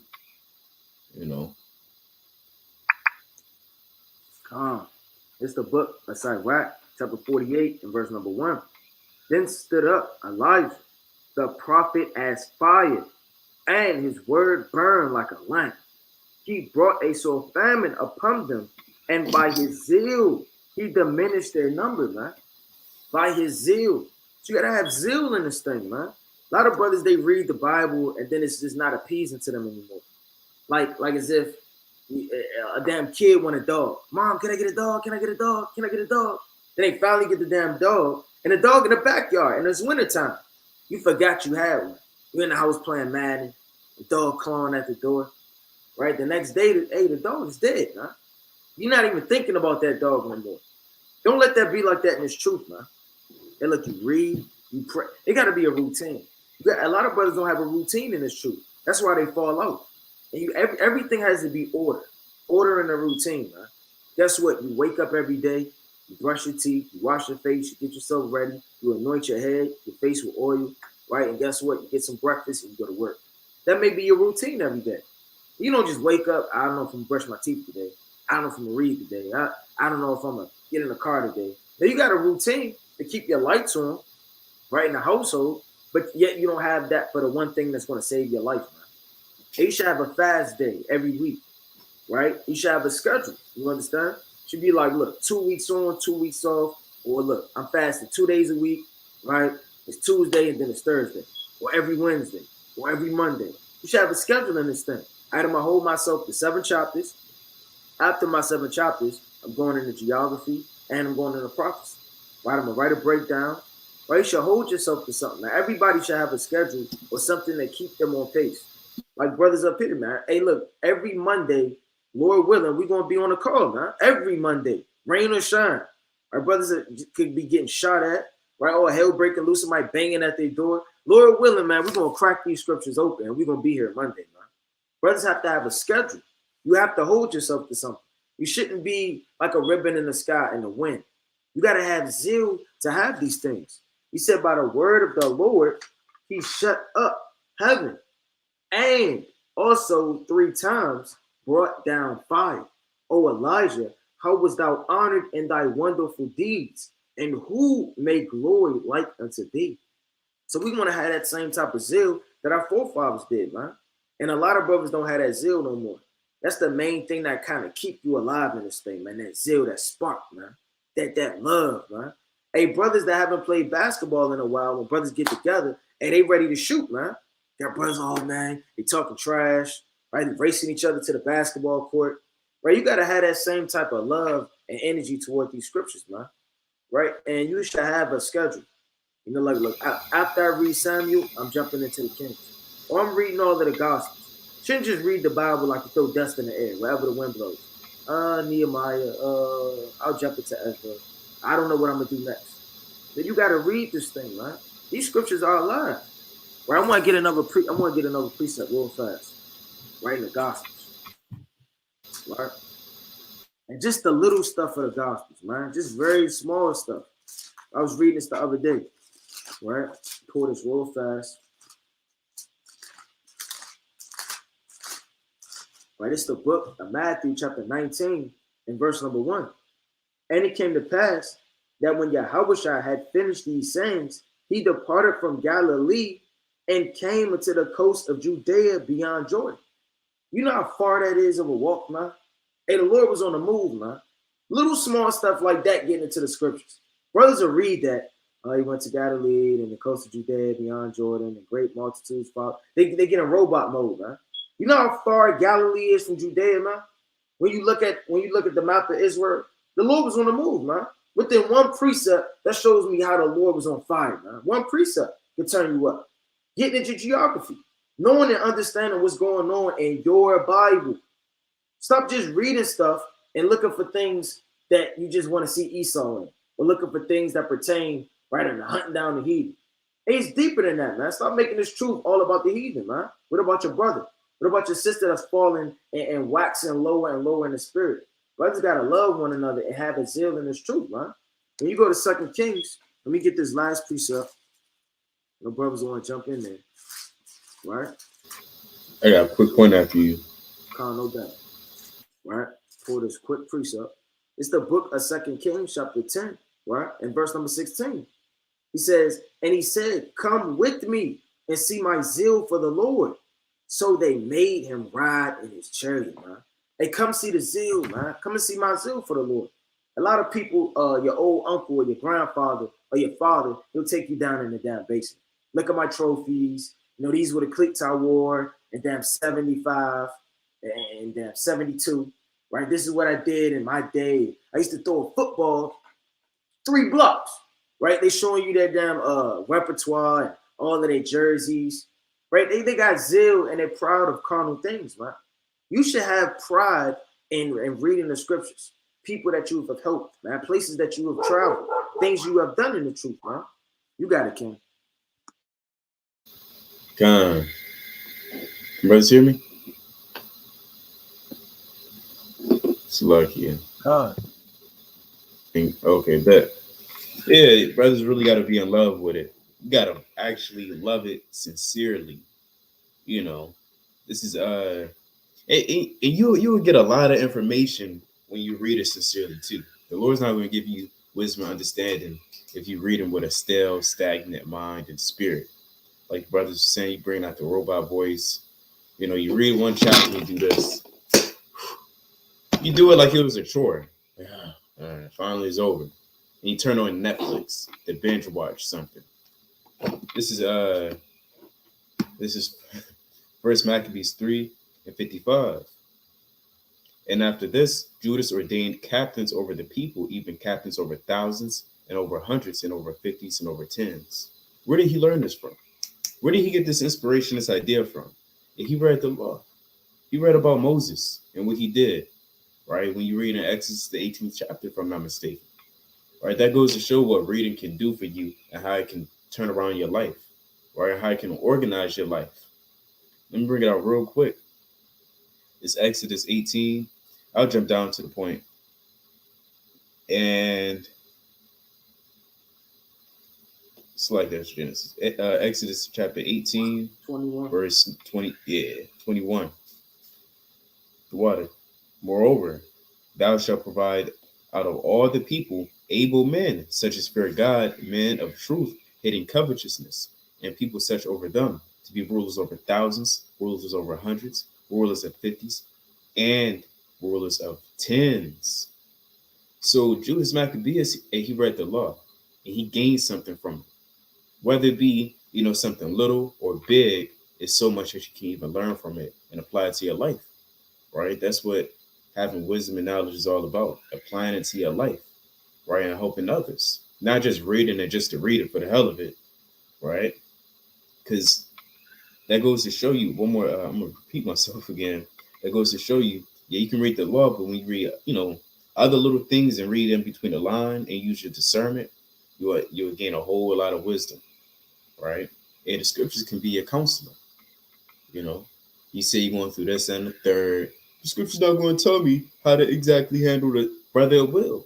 You have to use discernment and read properly, and the Lord's going to show you.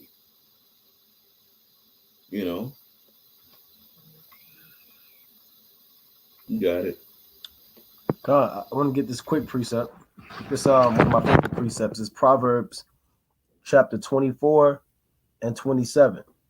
It reads, prepare thy work without, and make it fit for thyself in the field, and afterwards build thine house. Which means what? You brothers in this truth, you need a plan of action. You sisters in the truth, you need a plan of action. Everybody has goals that they want to obtain. You may want to be on a level where you can fast twice a week.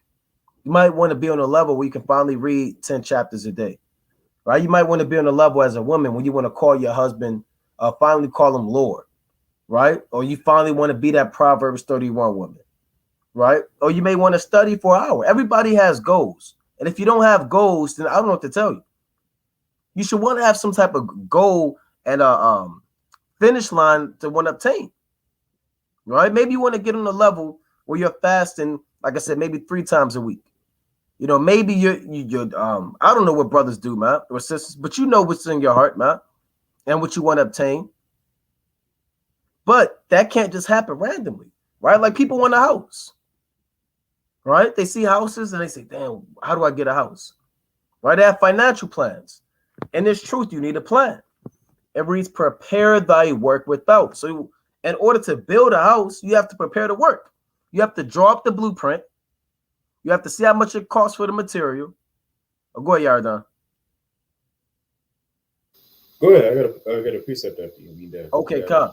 Yeah, you have to draw up a plan, maybe a blueprint, get an architect. You have to get the cost to how much wood you need, how much manpower, how much labor, right? Certain people, construction sites, they got to get porta potties. People can use the bathroom, get a payroll going.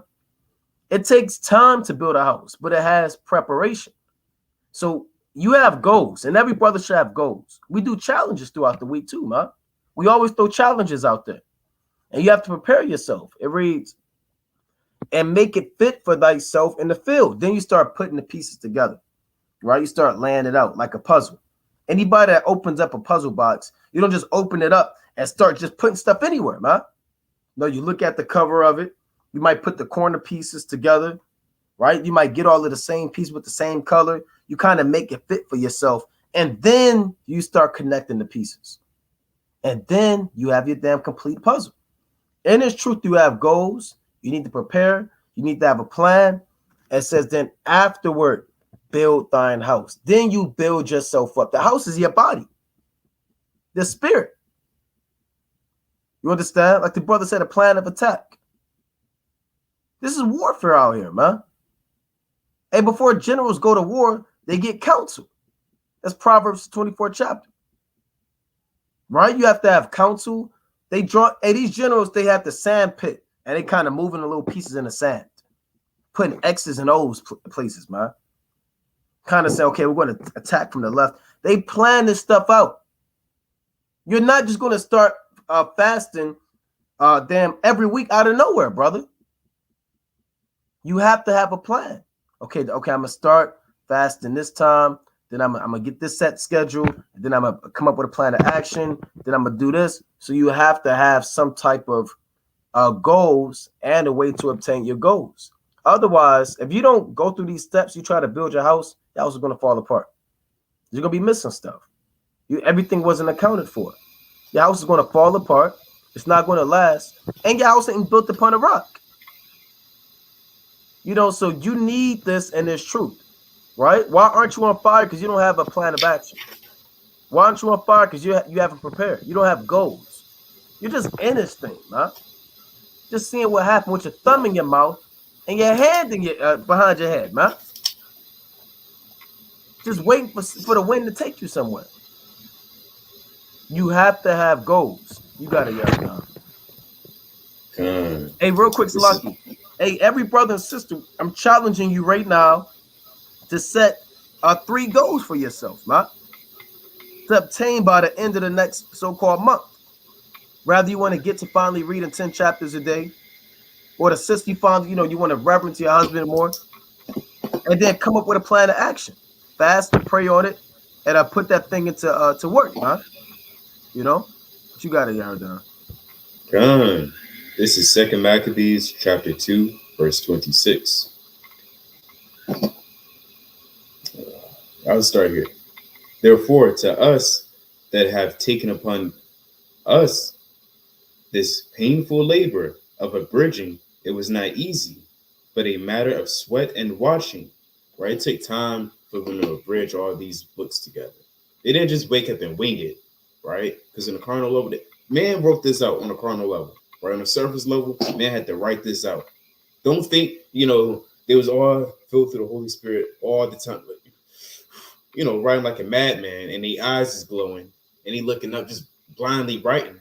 They had to sit down and write this out. Don't get us wrong, the Spirit was still moving through them. That didn't make them invincible, So let me continue reading.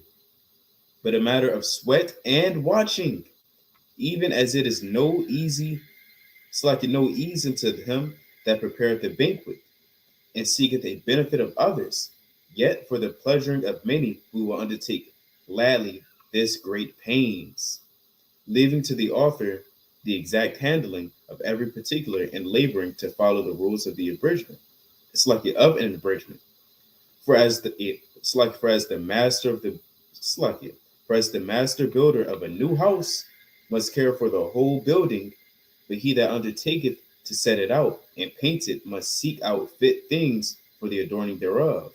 Right? In other words, when you try to build up and plan a house, you have to make sure you have X, Y, Z, 1 through 5. You have to make sure you have this on and that. You got to make sure of everything. If you got babies, you got to make sure you got the plastic things you put into the plugs, so don't take a fork and kind of jam it in there. You really have to think about everything, right? You have to plan things out.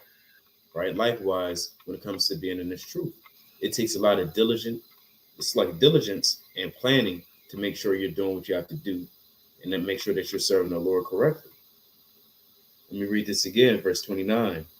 For as the master builder of a new house must care for the whole building, but he that undertaketh to set it out and paint it must seek out fit things for the adorning thereof.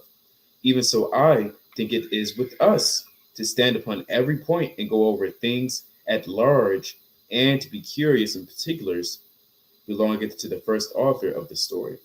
So you have to be very meticulous in how you carry yourself and make sure everything's being ruled properly. You don't want to just wing it. Wake up in the morning and just spin a wheel and say, I guess I'll read for 10 minutes. Then I'll read. Then I'll pray for 3 minutes, maybe, Lord willing. You throwing Lord willing loosely out there for the hell of it. You're just being a nutball. You being a bonehead, just winging it all the time. Hey, but guess what? Guess what? When you got a job, what do? You Google, how do I speak during an interview? What to wear? What color tie to wear? You do all this work and go through great pains and tribulations for Esau, but you won't do this for the Lord. I know people that actually stress for work. You stress for work. But when it comes to the Lord, you're like, yeah, it's whatever. It's whatever. I guess I'll read it today. You got it. Quick point. And this is a far more serious job, man. This is a deadly job. One more quick point. You can look up the list of the most dangerous jobs. It might say a rock climber or oil rig person. Yeah, oil rig. Do the fish. Yep, those fishermen, they're in the seas and they die in the middle of the night, in the middle of a wave. This is the most dangerous job, man. So like y'all saying, that's a good point, man. Jake, you get stressed over the so-called white man's job, and you take the Most High's work like it's a hobby, man. Like it's your grandmother damn what's that thing when they sitting up crocheting or whatever they call it, man? On the nasty rocking chair, the sticky rocking chair. Yeah, rocking chair got grape juice all on it, and green peas and gravy. So look, man, you got to be serious in this thing. I actually know people that stress about work, and that's very sad to see. And I kind of don't want that spirit around me. And it's one thing, you may have a lot on your plate at work. We get that, but don't let that stress you out all the time. And you make, here's the scale. You got the truth. It's like you got the truth, and then you got work, and then you got work doing this. Work is kind of always on your mind more. You're always thinking about work. You're always talking about work. But you're never thinking about the truth. And guess what? That means the truth's not heavy on your mind, but it's light, So, Jake, you got to get your mind together. I'm going to read this last precept. But let me read verse 30 again. But to stand upon every point and go over things at large and to be curious in particulars belongs to the first author of the story. So you have to go over the large things in your life and the little things and you got to really examine yourself in this thing and figure out what's evil for it and what's not evil for it. So I yield with that. Let me get in there. Right, this is the book of James, chapter 5 and verse 7. It says, be patient, therefore, brethren, unto the coming of the Lord. And like we was bringing out earlier on in the lesson, brothers aren't patient, man. If all hell don't break loose tomorrow, they start to scratch their neck. I don't know. I don't know. And then they just go back in the world, man. Hey, everything is going to happen on the Lord's time. From the time you came into this truth, right to this very time right now, you've seen all hell break loose at a vast level. When I was in the world, I didn't even know what was going on in the news. I didn't know what was going on in the government. I had no idea the times we was living in, man. But now that the Lord has opened up your mind, you see that much more. Think about Jake at your job, man. He's late to work. He never damn does anything. He always ducking off in the back. He don't even know we living in the end of the world. It's going to catch him like a thief in the night, man. You see the signs of the times. You understand what's going on, man. And you might have to patiently wait for this thing, man. It may not happen tomorrow or even next week. It may take 3 months. It could take half a year. But the diligent men and women that's in this truth, they're going to be waiting.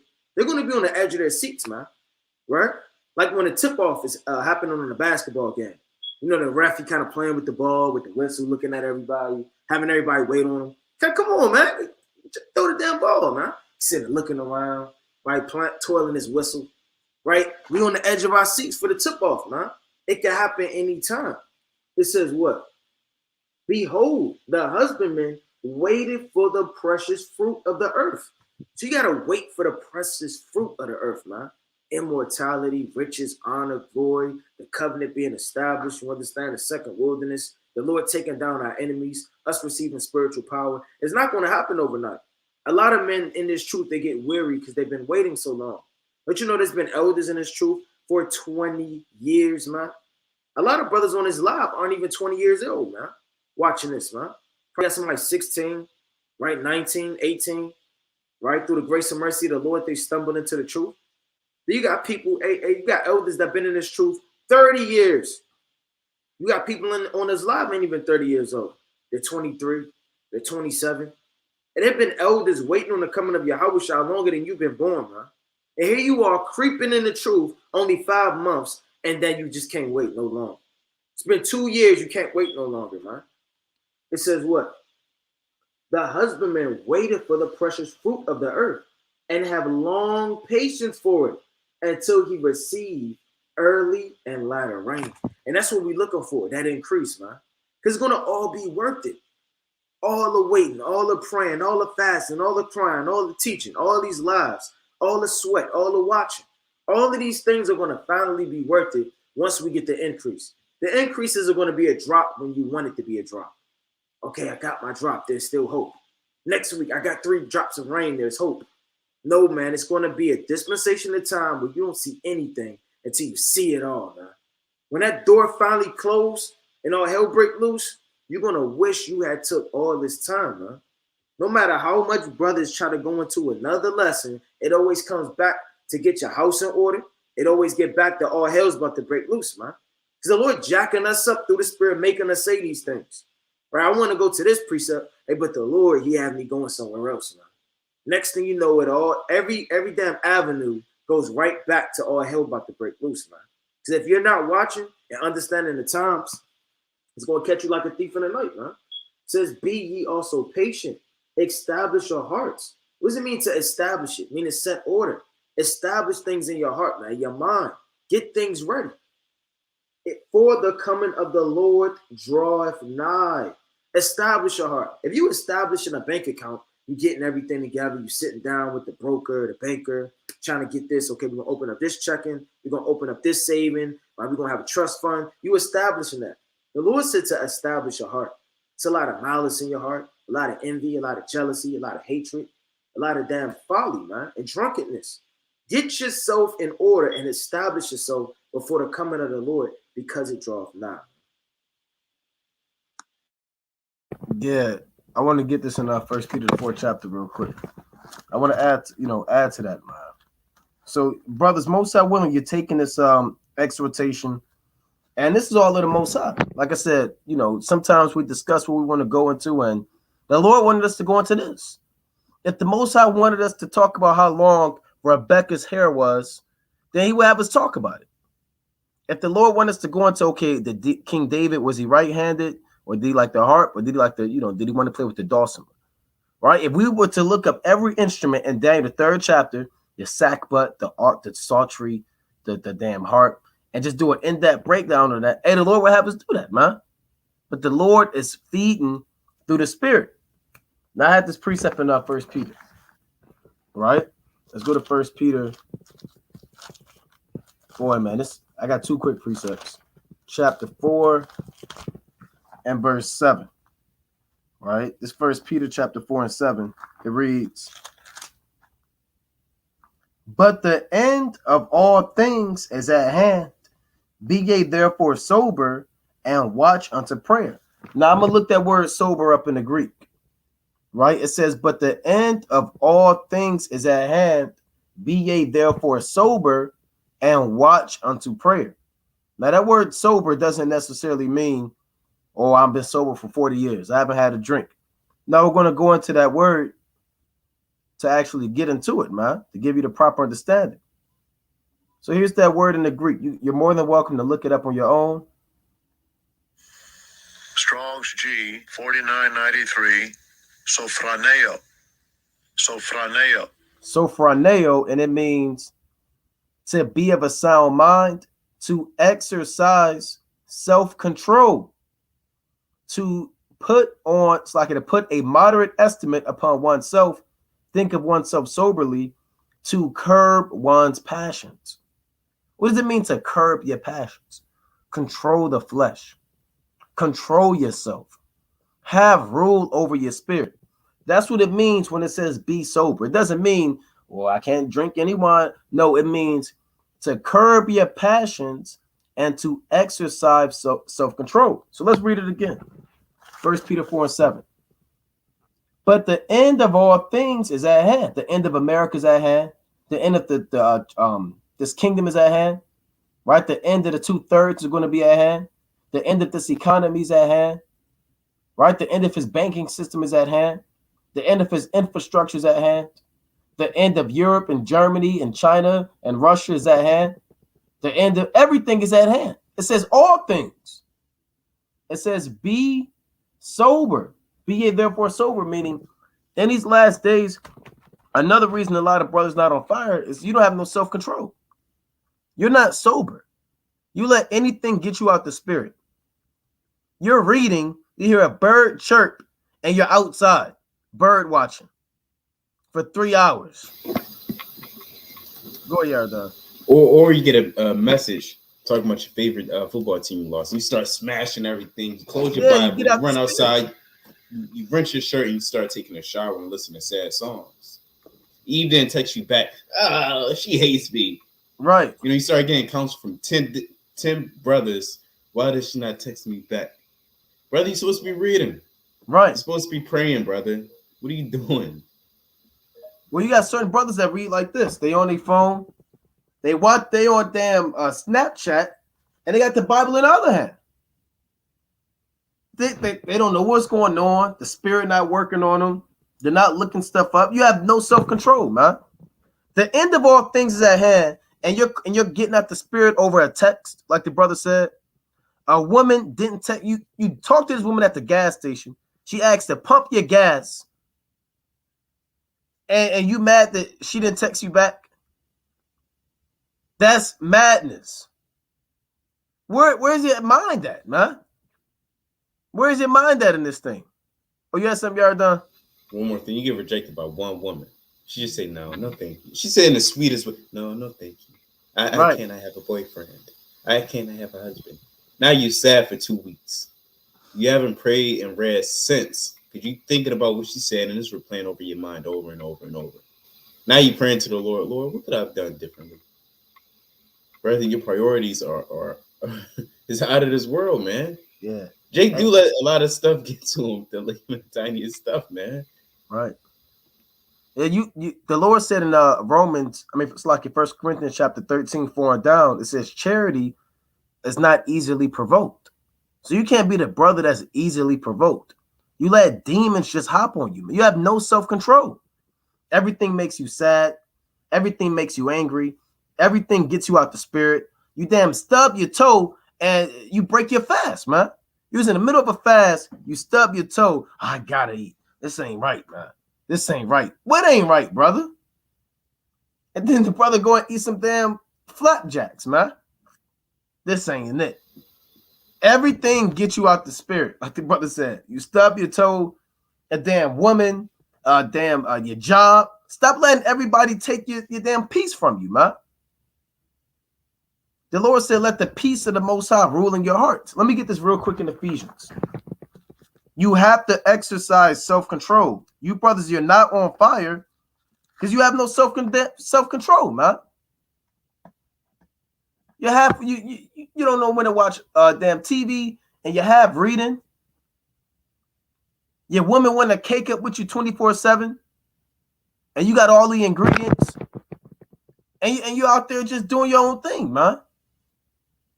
This Ephesians chapter 6.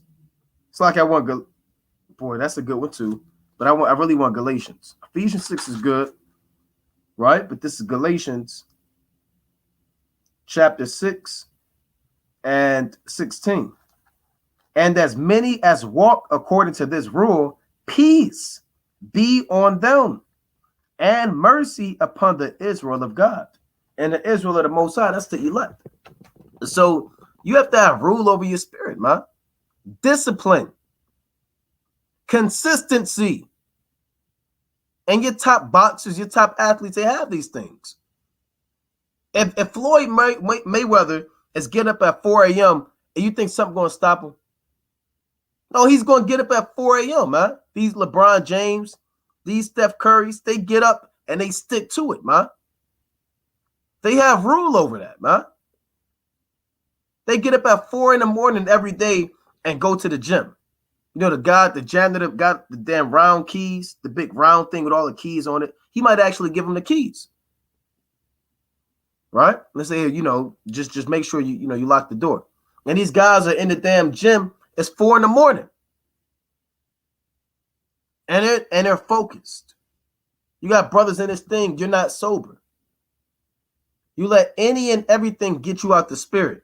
You have no discernment, right? You're very carnal when it comes to judgments. You don't realize that demons are against you. Everything is spiritual, man. You're fighting demons every day. Principalities, spirits are looking to take your crown. So you have to be disciplined and have consistency. That's another thing to pray for. Pray that the Lord give you a more disciplined spirit and a more consistent spirit. Because you might, it's like in the world, one more quick point. People in the world, they have New Year's resolutions. I want to lose 20 pounds. That's my so-called New Year's resolution, right? I'm going to be a vegetarian, right? Or I finally want to tell my boss about the big promotion, that I need that promotion. A lot of people, you have New Year's resolutions at a world, and they don't even stick to it, man.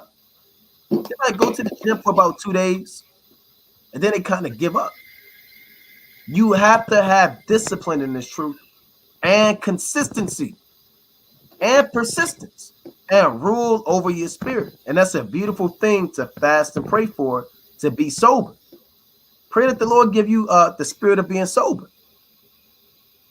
meaning curbing your passions and exercising self-control. You know, but you got it, King. This is so many. This is Sirach 33:5. The heart of the foolish is like a cartwheel, and his thoughts are like a rolling axle tree.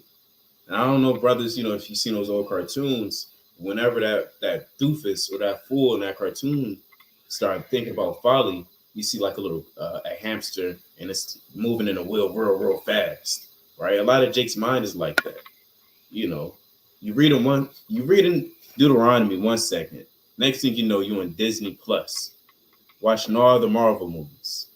Because you saw one verse that said power and made you think of superheroes. Your mind is all over the place. You have to have some type of discipline. You can't read the scriptures for 1 second and close it. Now you're off for a walk. Because, you know, you read the word walk.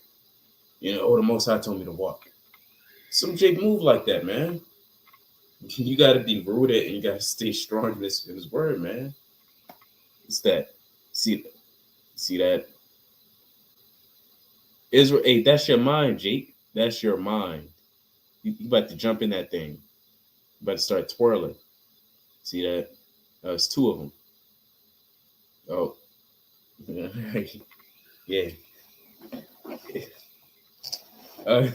This Proverbs 16:32. He that is slow to anger is better than the mighty, and he that ruleth his spirit than he that taketh the city. See that? Hey, that's playing upon tables, man.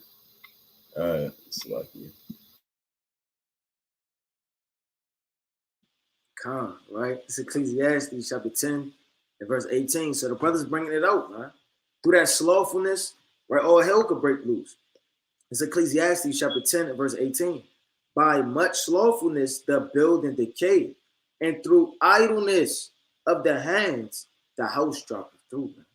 So your hands supposed to always be working on this thing, right? And your hands is your strength, what you're going to put forth in action to do, man. It always has to be working. You always have to read. You always have to pray. You always got to fast. You always got to check on brothers. You always got to see what's going on in the world with the times. You always have to be working with your hands, man. That idleness of hands is going to do what? In Proverbs chapter 24, you're going to fold them, right? And then you're going to rock yourself to sleep, man. And your house is the building. You have to always work upon your house because your house is dropping through every day. The wind is always blowing. It's always a hurricane outside. That's tribulations, trials. The damn rent due. It's like somebody throwing rocks, trying to break through your damn windows, right? A big car trying to bust to your damn garage door, man. Right? That's a spirit trying to come full-fledged at you, man. So all hell breaking loose at your house every single day, your temple. It's always somebody trying to destroy it, man. And you always have to be working, right, like a carpenter, like Yahweh shop, man, throughout 24/7. It says what? Right? Yeah, that's it on that. I'm gonna get another precept, right? I got one after you. Of Ecclesiastes, chapter 9, and verse number 14. There was a little city and few men within it, and there came a great king against it, and besieged it, and built great bulwarks against it. Now there was found in it a poor wise man. So if you know anything about a city and bulwarks around it, that would be impossible to get out of that thing, man. You can read about that in Judith, the 7th chapter. You can read about that in 2 Samuel, the 8th chapter. David built garrisons. When you built the garrisons, it was all of that bulwarks around Jerusalem in 70 AD to besiege you and to try to make a famine so you can't get out of that thing, man. It says, but what? Now there was found a poor wise man, and by his wisdom delivered the city.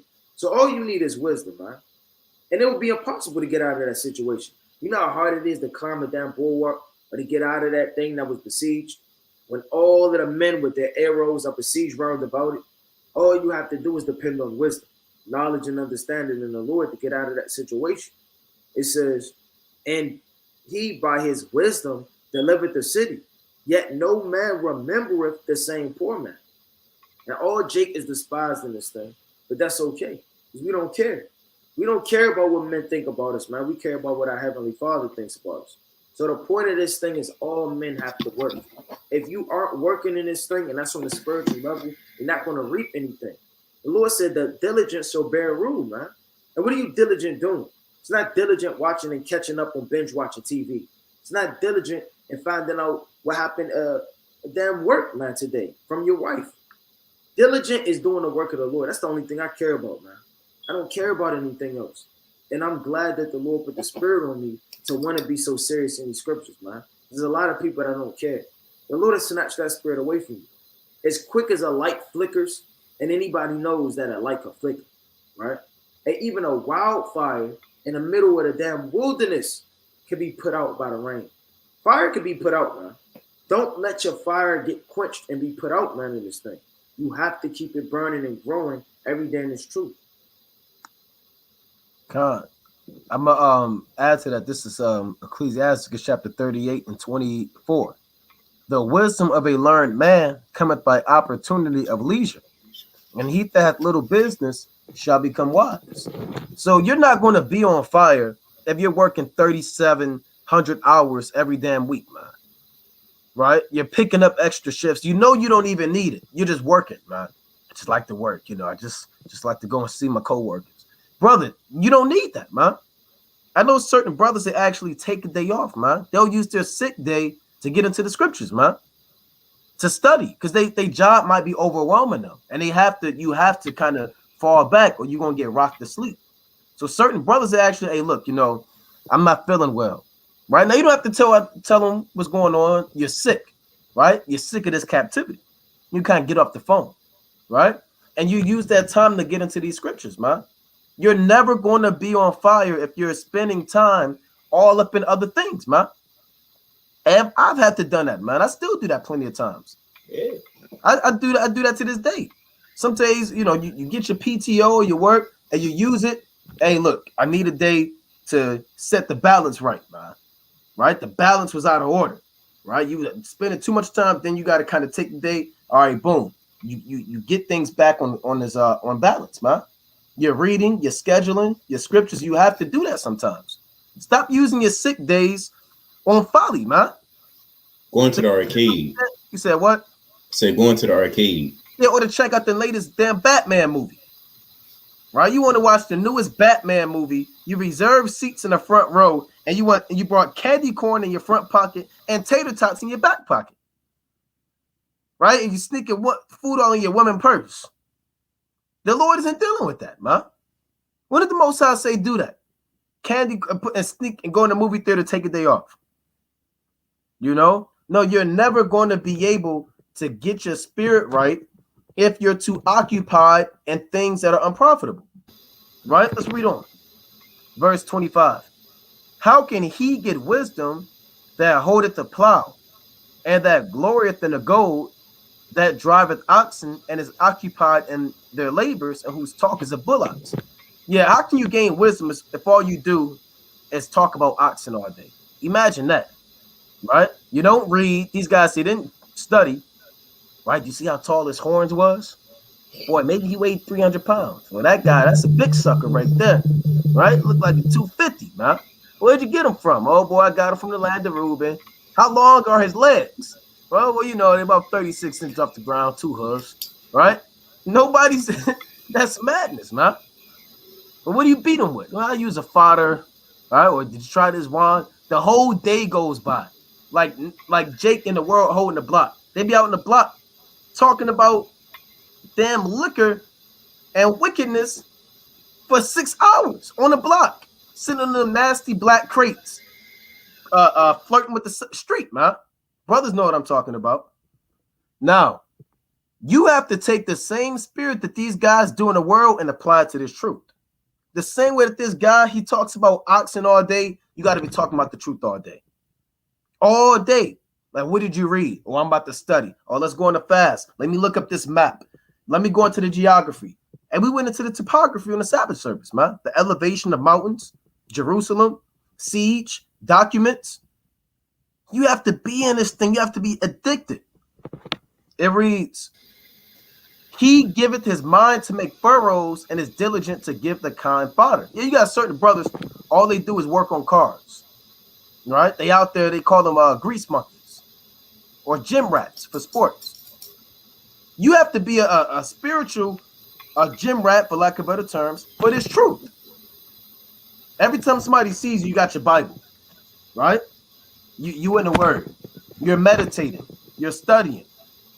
You're thinking of breakdowns, precepts, how to build the nation, how to magnify the name of the Lord. Right? Let's read on. Sirach 34, right? Sirach 38 and verse 27. So every carpenter and workmaster that laboreth night and day, and they that cut and grave seals, and are diligent to make a great variety, and give themselves to counterfeit imagery, and watch to finish a work. And these carpenters are diligent, man. They sawing.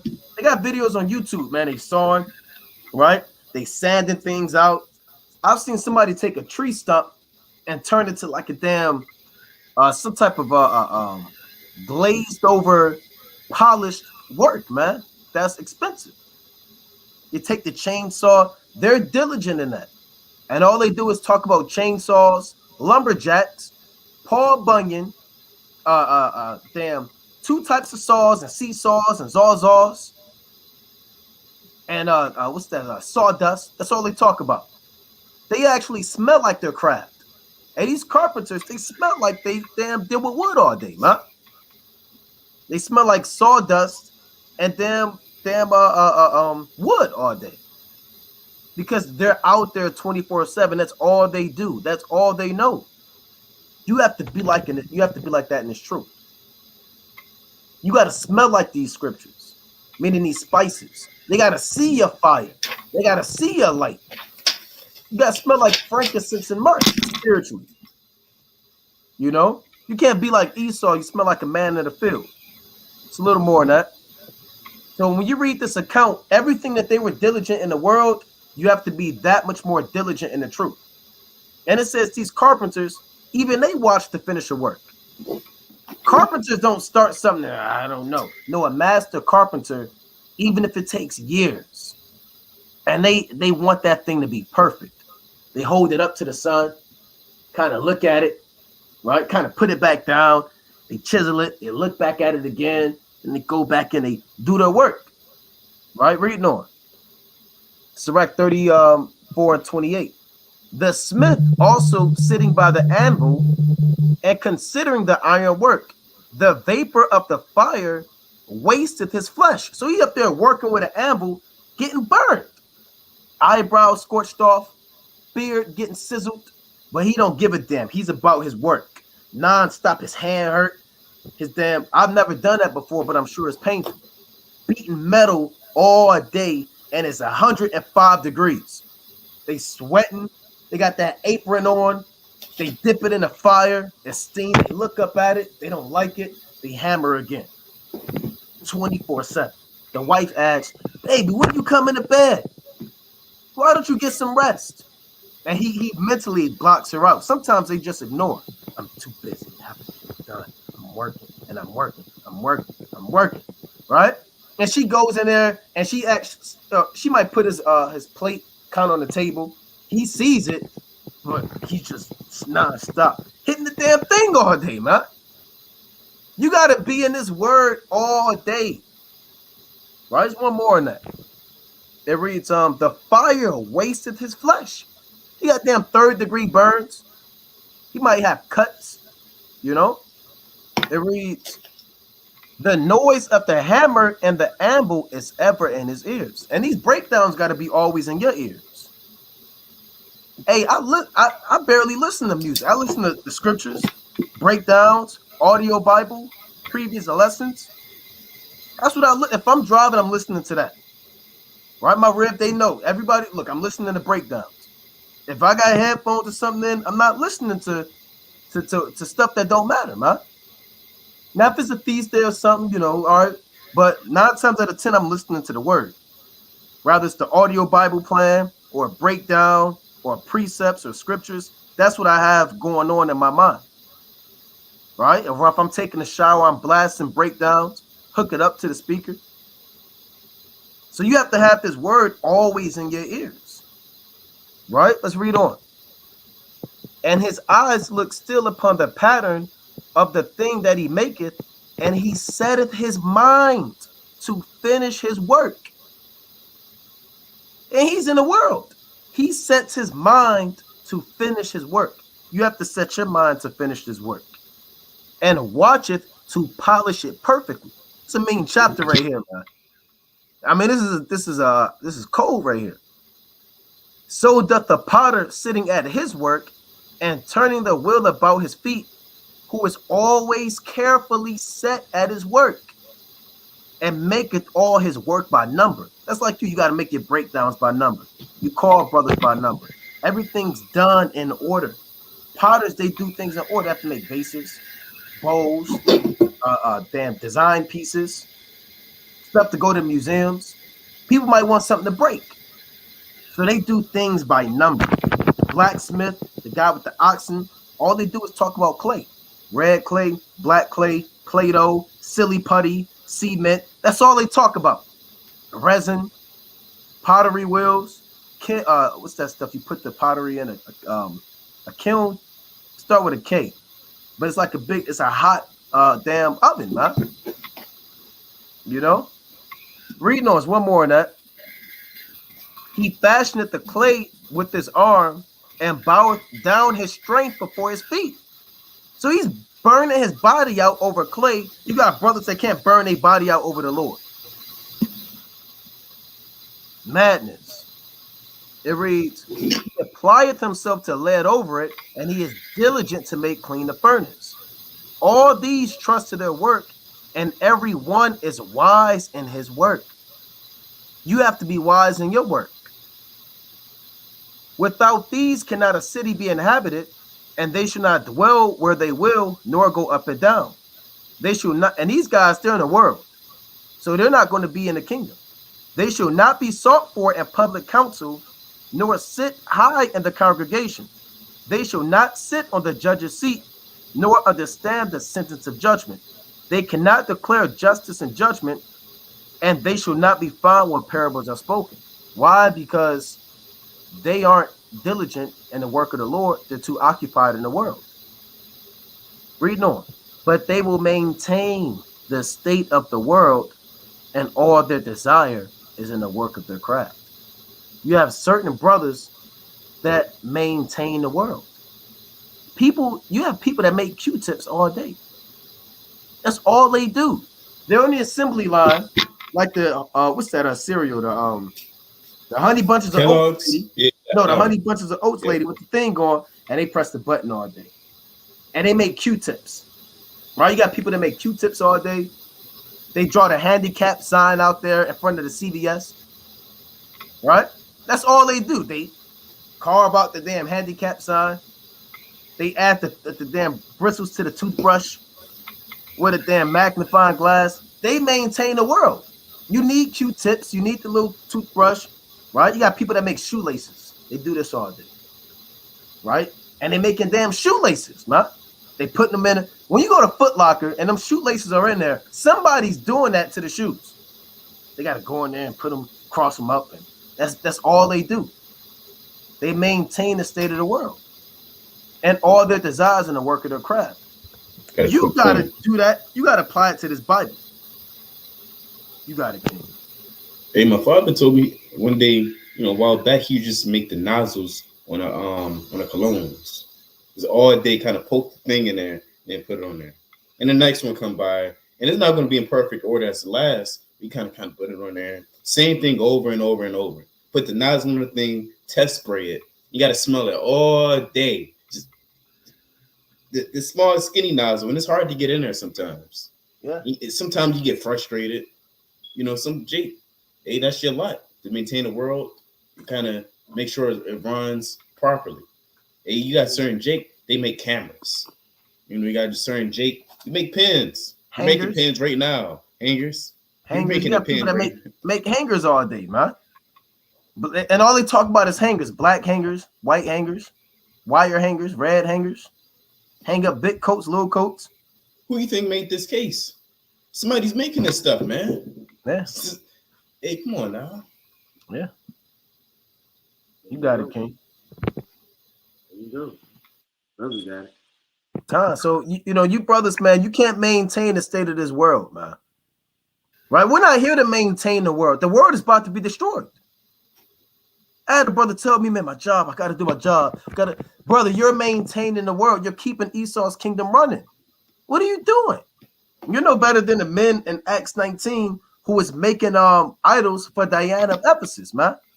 They said all the world. Let me get that in Acts 19. Yeah. They say all the world worshipeth this, man. And those guys was maintaining the world. Hey, man, like I said, sometimes you got to take a day off of work. You got to use that sick time. Hey, you got to use a bereavement. You got to do it. You got to get out of there, man. Right? This, let me get this real quick. This is the book of Acts, chapter 19 and verse 26. I'll read 26. Moreover, ye see and hear that not alone at Ephesus, but almost throughout all Asia, this Paul hath persuaded and turned away much people, saying that they be no gods which are made with hands. So that not only this our craft is in danger to be set at naught. And a lot of brothers, you don't want to lose your job. Right? The truth was having them lose their craft. They said so that their mind is bad. They said so that not only this, our craft is in danger to be set at naught. You don't want your job to be set at naught. That's why you always work on the Sabbath. That's why you refuse to take them days off. That's why you barely study and barely read, because you don't want to lose your job. You don't want to be on the so-called white man's bad side. That's why you're at the Christmas party and you go to the damn Thanksgiving feast and you join the damn kickball team, huh? Corporation X against Corporation B, and both of them got the softball league. And you want to join the softball league for Corporation X, man. The Lord isn't dealing with that. It reads, Acts 19 and 27, so that not only this our craft is in danger to be set at naught, but also that the temple of the great goddess Diana should be despised, and her magnificence should be destroyed, whom all Asia and the world worship it. And everybody worships America. Everybody worships the beast. You can read that. They worship the beast and the dragon that gives power to the beast. And a lot of people that are in this truth, they're secretly worshiping the beast. Because either you worship the Most High or you worshiping the beast. Either you maintain the state of the world or you're going to maintain this kingdom. We are a kingdom. It's within us. So you have to maintain this temple, man. You got to check on the stones. You got to do the sacrifices. You can't serve two masters. You know, brothers got it. But we can go to closing precepts if brothers got something else. I got a quick precept. The Come. second Maccabees 4 and 14. Let me see. This book, Second Maccabees, chapter 4, verse 14, and it reads that the priest had no courage to serve any more at the altar, but despising the temple and neglecting the sacrifices, hastened to be partakers of the unlawful allowance and the place of exercise after the game of discus called them forth. And that's what's happening today. A lot of you jakes, you first you love doing the work. You love being in the altar. You love making a prayer before the instance of the Heavenly Father, right? You love doing this work. I mean, you were studying. You was up 12 o'clock studying, going into this word and this prophecy and that map. You kind of Googling where all the tabs is filled up. But now you're at the company softball game. And got on that fitted, tight, nasty, hand-me-down uniform. And you got 0. And you ready to just show off in front of your bosses. It's a shame. Let me read that one more time. That the priest had no courage to serve anymore at the altar, but despising the temple. A lot of you jakes, you despise the temple. You may not say it openly with your mouth, but you're showing it with your actions. See that?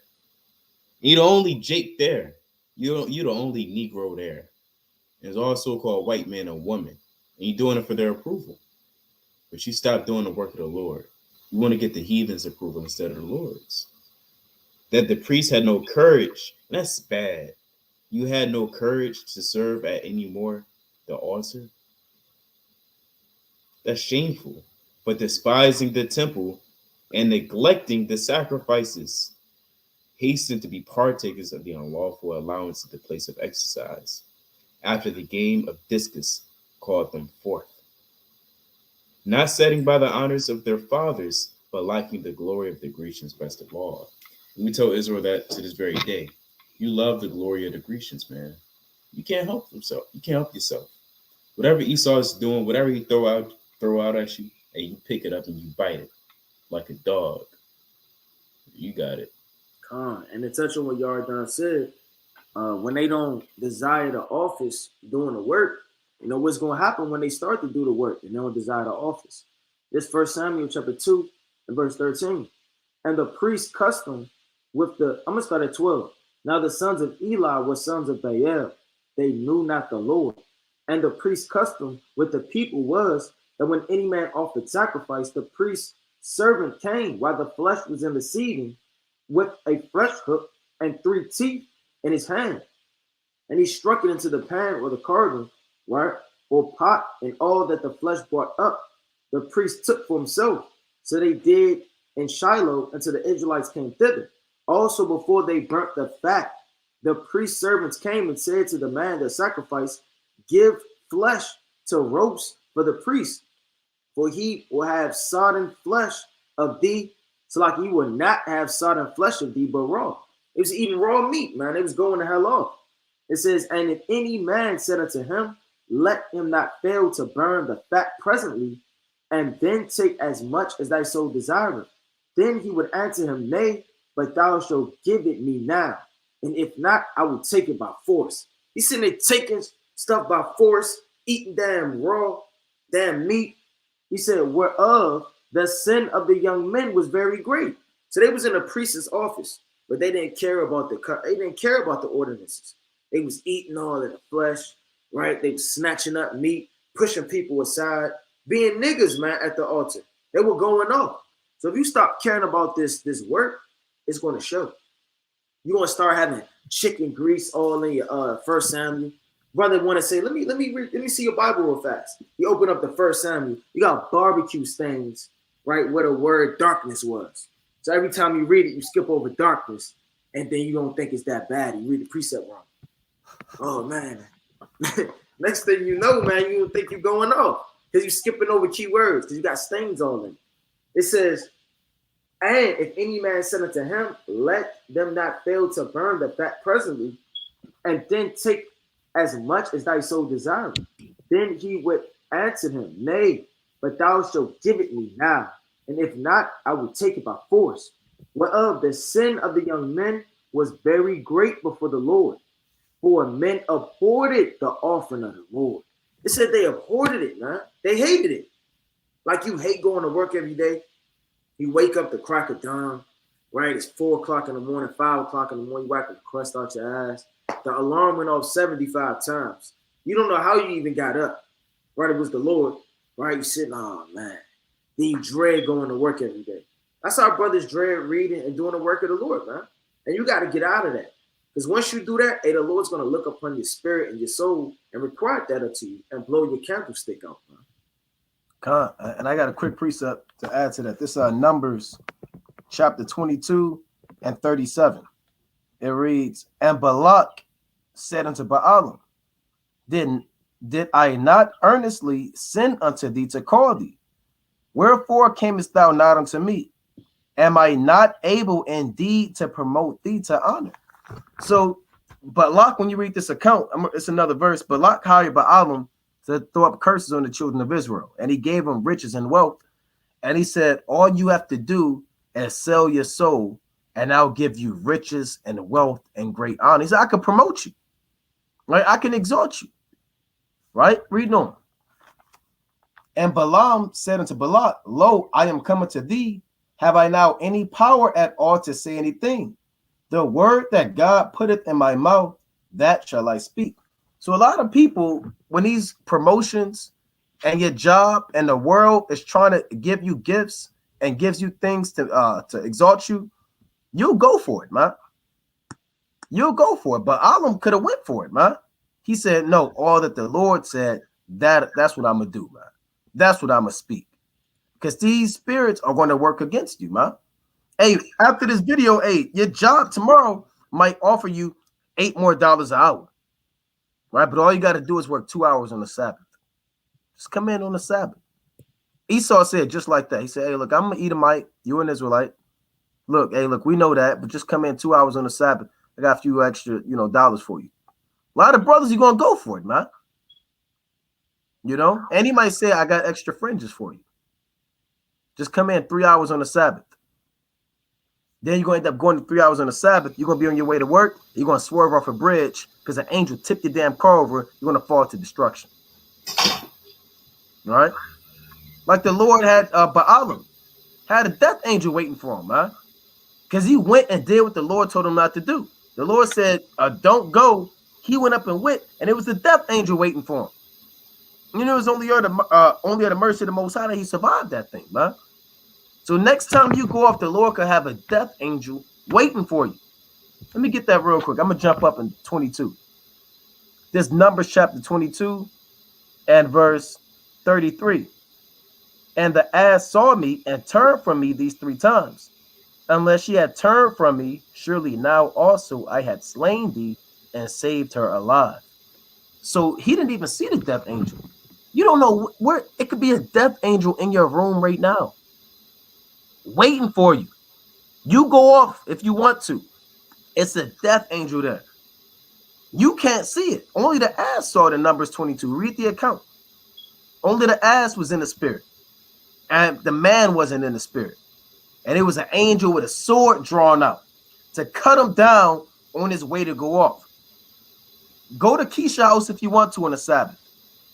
Yeah, go leave the room where you read and then go to the next room and turn on Netflix. It might be a death angel in a damn other room waiting on you. You got to stop playing with the Most High. He sent the death angel on Moses because he didn't circumcise his son. So Zipporah had to hurry up and cut it and throw it and say, thou art a bloody husband unto me. The Lord met him in the end. Let me get that real quick. It's like Exodus 4. Right? This Exodus 4, I believe that's 24. Right, let me get this account real quick. This Exodus chapter 4 and 24. And it came to pass by the way in the end that the Lord met him and sought to kill him. Now that's Moses. We're not now Moses is a man of God. That's the elect. I mean, Moses is the meekest man on all the earth. He's definitely the elect, man. You know, some would say, you know, whatever, man. But guess what? The Lord sent the death angel to cut down Moses. In the end, it's like you at the damn hotel. A lot of jakes, you might go to the hotel, get a few drinks, or you might get an Airbnb. You might go over, you know, your friend's house in the world, and the Lord sent a death angel there to kill him. Now that's Moses. Who are we? It reads, then Zipporah took a sharp stone and cut off the foreskin of her son and cast it at his feet and said, surely a bloody husband thou art to me. From Slack, art thou to me? So he let him go. Then she said, a bloody husband thou art because of the circumcision. Because he didn't circumcise his son. The Lord sent the death angel to kill him. Not at home. In the end. That's when you least expect it. You know, he's traveling. So, you know, you might be at the gas station. It's a death angel there. Yeah, put your damn gas in. You ain't fast this week. You ain't steady pump the gas. Got that damn thing spark off. You think it's under control. Damn, boom. You up there in the spirit world. You got it. And nobody go to your funeral. And your casket tip over at the funeral. And everybody just walk away and just let it be. And the fowls come down and eat your flesh. And they put too much damn makeup on your face. Pat you down too much.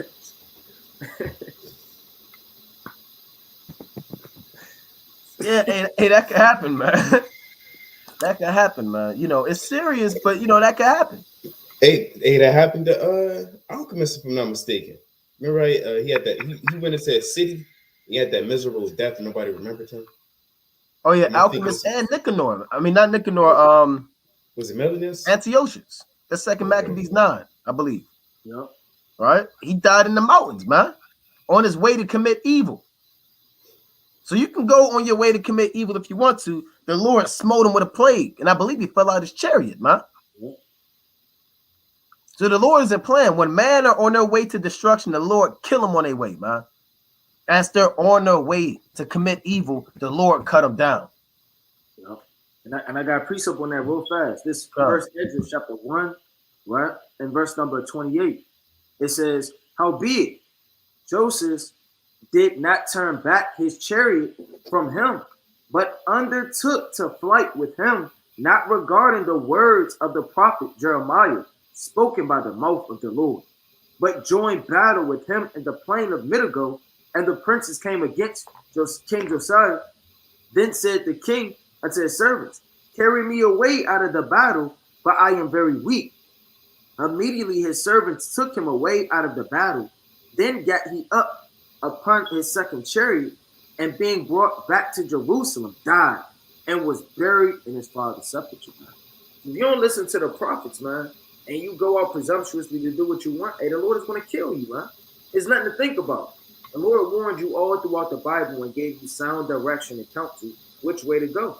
If you forsake that, you got a demon waiting at your back door, man. And a demon can hop on anybody to take you out, man. You can have a little girl kill you, right? You never know what can happen, man. You're on mute. This is 2 Chronicles chapter 26 and verse 16. I'm going to start at 15. I start at 14. This King Uzziah. Uzziah, 2 Chronicles 26 and 14. How the Lord could cast you down, man. And Uzziah prepared for them throughout all the host shields and spears and helmets and habergeons and bows and slings to cast stones. So Uzziah was a mighty king. He made weapons, inventions. He was an engineer. He was into ballistics. He was into all of that, man. Husbandry. He was a mighty king, right? Like you can be mighty in this thing. And he made him in Jerusalem cunning, it's like your engines invented by cunning men. So he had engines to be on the towers and upon the bulwarks to shoot arrows and great stones withal. And his name spread far abroad, but he was marvelously helped till he was strong. So the Most High was with him. He made weapons, engines, automatic arrows, catapults. He could make all of that. He could design it. He was on fire. He could sit there and do the engineers and know how much weight and the speed and the physics and the velocity. He knew all of that, right? He was an engineer and a king. It reads, but when he was strong, his heart was lifted up to his destruction. For he transgressed against the Lord his God and went unto the temple of the Lord to burn incense upon the altar of incense. So now he started going off. He kind of was strong in this thing. Then he didn't check that demon. That pride got to him. And those spirits start working on his mind. So let's see what happened. So he went to light this incense. Now he's a Judite. The incense is only for the Levites. It reads, and Azariah the priest went in after him, and with them 80 priests of the Lord that were valiant men. So 80 guys plus the priests came to shut him down. And they withstood Uzziah the king, and said unto him, it pertaineth not unto thee, Uzziah, to burn incense unto the Lord. So the Lord could send brothers to correct you. The Lord sent those priests because he loved Uzziah to correct him and say, what are you doing? You're going off. You're being proud. Yeah, you're strong, you're mighty, but now you're going off. So the Lord sent priests to correct them. Let's see what happened. It's lucky here. It pertaineth not unto thee, Uzziah, to burn incense unto the Lord, but to the priests, the sons of Aaron, that are consecrated to burn incense. Go out of the sanctuary, for thou hast trespassed, neither shall it be for thine honor from the Lord God. Then Uzziah was wroth, and had a censer in his hand to burn incense. So he said, man, forget that correction. I don't need correction. I'm the king. Yeah, this pertains to the Levites, but I'm the king. I do what I want to do. A lot of you brothers, you keep thinking that you could do what you want to do. You watch this video, you say, well, that's just Uriah. That's just not quality. Those just niggas from the block. No, the Lord sent this out through the Spirit, man. This is of the Most High. Like the Lord sent Azariah and the priest to stop Uzziah. But he got mad. And he said, I'm going to do my own thing anyway. I'm not going to read. I'm not going to study. I'm not going to fast. I'm not going to pray. I'm not going to come up with a plan. I'm not going to be diligent. I'm not going to be on fire. I'm going to do my own thing. So what happened? 2 Chronicles 26 and 19. Then Uzziah was wroth and had a censer in his hand to burn incense. And while he was wroth with the priest, he hated his brother. The leprosy even rose up in his forehead before the priest in the house of the Lord from beside the incense altar. And Azariah, the chief priest, and all the priests looked upon him, and behold, he was leprous in his forehead. And they thrust him out from thence. They kicked him out of that thing, man. And the Lord could thrust you out, man. When you thrust somebody out, it's not like you guide them. Let me take your hand, and here's the exit. You hold the door for them. You push them out the sanctuary. The Lord did that. The Lord could do that to us, man. You're not in the right spirit. The Lord can thrust you out of this thing, man. And he had leprosy in his forehead. Now, on a spiritual level, your forehead is your mind. The Lord can put demons on you and send you back in the world. Here you got a brother trying to correct you and show you love, and then your mind, man, I don't need this, man. Who the hell he think he talking to? Or a man correcting his wife, saying, look, I think you need to, all right, yeah, nigga, but you do this too. And you might get leprosy in your forehead, man. What about you? Let's read on. It's one more on that. So they thrust him out, and Azariah, the chief priest, and all the priests looked upon him, and behold, he was leprous in his forehead. And they thrust him out from thence. Yea, himself hasted also to go out, because the Lord has smitten him. And Uzziah the king was a leper unto the day of his death. Damn. And dwelt in a several house, being a leper. Meaning he wasn't around anymore. Because when you're a leper, you can't come around nobody. You got demons on him. And he was cut off. For he was cut, there you go. For he was cut off from the house of the Lord. And Jotham, his son, was over the king's house, judging the keeping of land. So the Lord could cut you off, man, from the house of the Lord and thrust you out and replace you with another man. You got it. Yep. Hey, yes, he got replaced. He got replaced just like that. And when I think of thrust out, like the brother was saying, we're not saying just clock out for me, baby. It's not that type of thrust out. Get out of here. It's not that there's the door. You getting somebody's putting your hands on you when you're getting thrust out. Let me pull up this quick video real quick. Oh, here we go. I gotta pull it out. Somebody got it. Yeah, and like the brother said, man, thrusting out ain't something you want to have happen to you, man. And they thrust out damn what's his name? The DJ on Fresh Prince of Bel-Air. That's what I was thinking about. That's what I'm pulling up. That's what I was pulling up. Jazzy Jeff. Yeah. He got thrust out something serious. Yep. See, that's the spirit. Yeah. And it's painful. They have to pick him. He picked him up. They said he actually did that on set, like behind the scenes. They would actually pick him up and throw him out, man. And he got thrown out because I believe Uncle Phil was a sodomite. So he got thrown out by a sodomite, man. You know?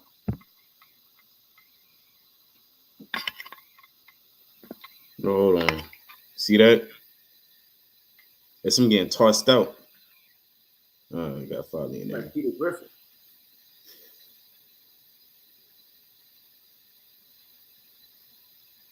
Hey, most I do that to you. You on mute, King. You on mute. Oh, so like the Lord could just thrust you out this thing, man. And that's not just men, that's women too.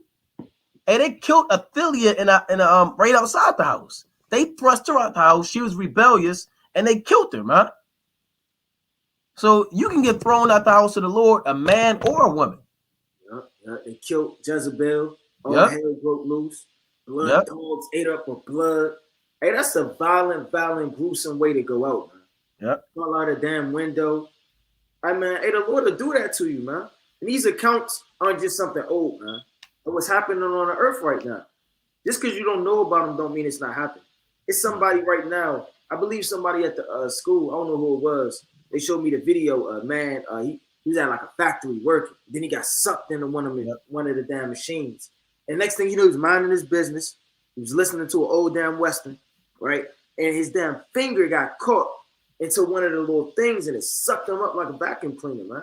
Then he rolled like a tire down the highway into this machine and this damn body flew in 1,000 pieces, man.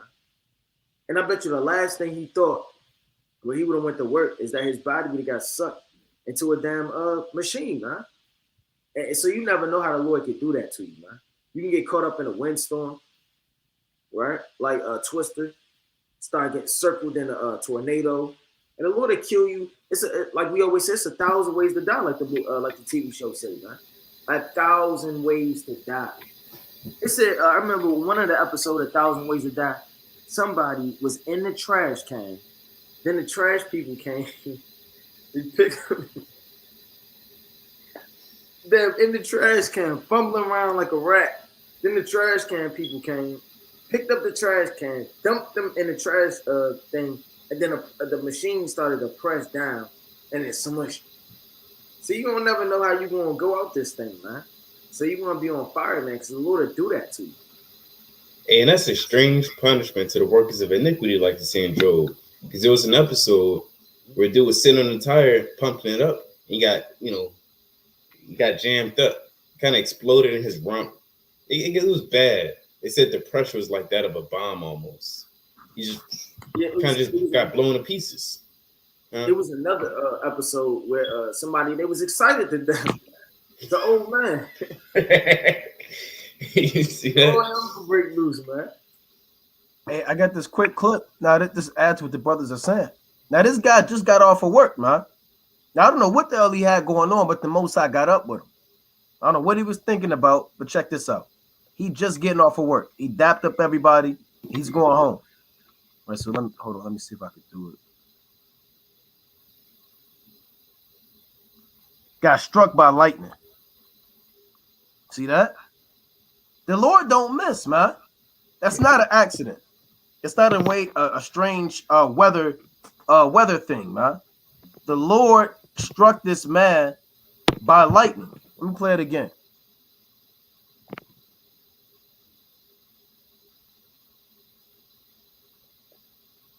See that? They say he survived. Mm. See, they came to help him out, man. Yeah. Look at him. They say he survived.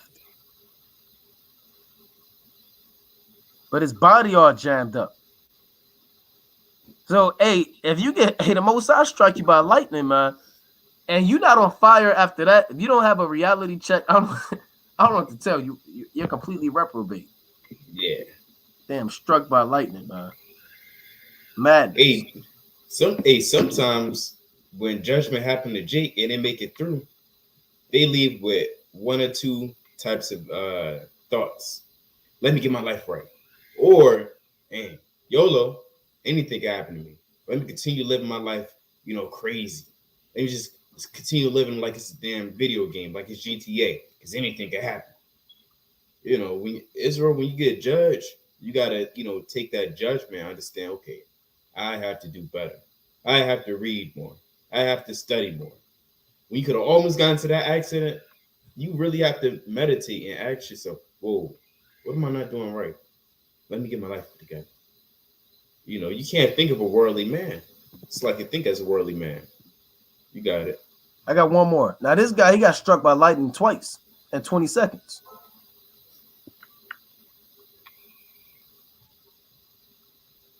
So he's about to come through. See, y'all saw it? Yeah. Now look, I rewinded it. So everybody can see it again.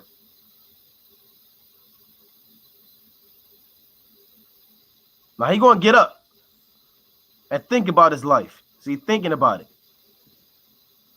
You see him? Yeah. He's gonna get up again. Got him. So the Most High is a fearful thing to fall into the hands of the living God, man. Right? And the Most High is the King of terror, so that's even more of a reason to be on fire and be diligent, man. And present your body a living sacrifice in this thing. The brothers got it. Last precept is 2 Maccabees 3:29. For he by the hand of God was cast down and lay speechless without all hope of life. Sometimes that happened to Jake, man. You kind of just sit there like, I remember one time when I was a kid, my father told me, hey, stop moving around like that. And I ended up busting my rump. And he said, you see that? And I was like this. I was looking kind of stupid, man. I was looking real stupid. Yeah, and now to bring out another case, man. So the Lord can have anything happen to you, man. This is such thing as laughing yourself to death, man. Lying 6 feet under in a wooden box. But can you really die from laughing? Actually, if you laugh hard enough, then it is possible to kill yourself. It can happen due to stress on the body when in hysterical laughter. Some of the ways include a ruptured brain aneurysm, collapsed lung leading to suffocation, heart attack, strangulated hernia which cuts off blood flow to vital organs, asphyxiation, seizure, or stroke. So you can catch a damn seizure, a stroke, brain aneurysm. How does that even happen? You laugh yourself to death. Lord is the King of terrors, man. Let me bring that out on Job, man. Come. That's crazy, man. It's the book of Job, chapter 18, and verse number 14. His confidence shall be rooted out of his tabernacle, and it shall bring him to the King of terrors. I couldn't even imagine laughing myself to death, man. You have a good laugh, and that was a good one. It just don't stop. It just don't stop.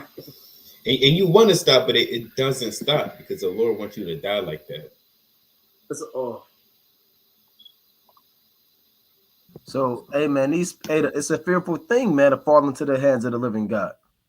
We fear the Most High. It says, 2 Corinthians chapter 5, knowing therefore the terror of the Lord, we persuade men.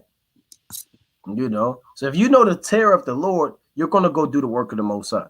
If you don't fear the Lord, you're going to do what you want to do. You're going to watch 2 hours and 45 minutes of exhortation and say, well, I guess that was a video, but I didn't see Esau bow down. All right, you're going to delete it. You're going to flag the video, right, and go find the video of Esau bowing down. Well, brother, you're not going to make it. you're not going to make it, man. You have to accept exhortation, you know, and we cut ourselves when we go into stuff like this, man. We apply this to us. We're not perfect, so we have to be diligent and be on fire, man. But we could bring out closing precepts. This is Iraq, chapter 35, verse 3. To depart from wickedness is a thing pleasing to the Lord, and to forsake unrighteousness is a propitiation. Thou shalt not appear empty before the Lord. And that's facts. We bring this out every week. You can't appear empty before the Lord. The Lord is telling you to do the work, and your work has to produce some type of fruit. If it's not producing any type of fruit for the Lord, you're out of here, right? You're going to be thrust through. You're going to be cut down. You're going to be cut in asunder, right? Verse 4, thou shalt not appear empty before the Lord. For all these things are to be done because of the commandment. The offering of the righteous maketh the altar fat, and the sweet savor thereof is before the Most High. So you have to constantly make that altar fat. The altar should be overflowing with stuff that it can't just contain it all. Your works just keep falling off the altar. That's how much work you got. That's how you got to move in this thing. And we tell this to Israel. We don't speak only to Israel, but we speak to ourselves as well. Similarly to what the brother was just bringing out. A lot of the stuff we're not just saying because, we saying we the 1/3 and we the elect and this brother's going to be 144,000. No, we saying this to ourselves as well because we're not perfect. Any one of us could fall out. That's right. It's the book of Revelation, chapter 3 and verse number 2. And it reads, be watchful and strengthen the things which remain that are ready to die. So if you see something about to die, strengthen that up, man. You see your prayer life isn't strong, strengthen that up before it dies out and you never pray again. You understand? Strengthen up your fasting life, man. If you fast once every 9 months, you got to kind of consider yourself, man. Hey, why am I still here? I should have been chopped down. You fast once a month, and that's the mercy of the Lord. You still in this thing, man. Strengthen that up because it's ready to die. If how you treat your brothers and your sisters in the truth isn't, righteous, you got to examine yourself, man. But those things, you understand, wax away and you die, man. Because your body's decaying every day. You're not drinking, eating, you understand, praying and reading.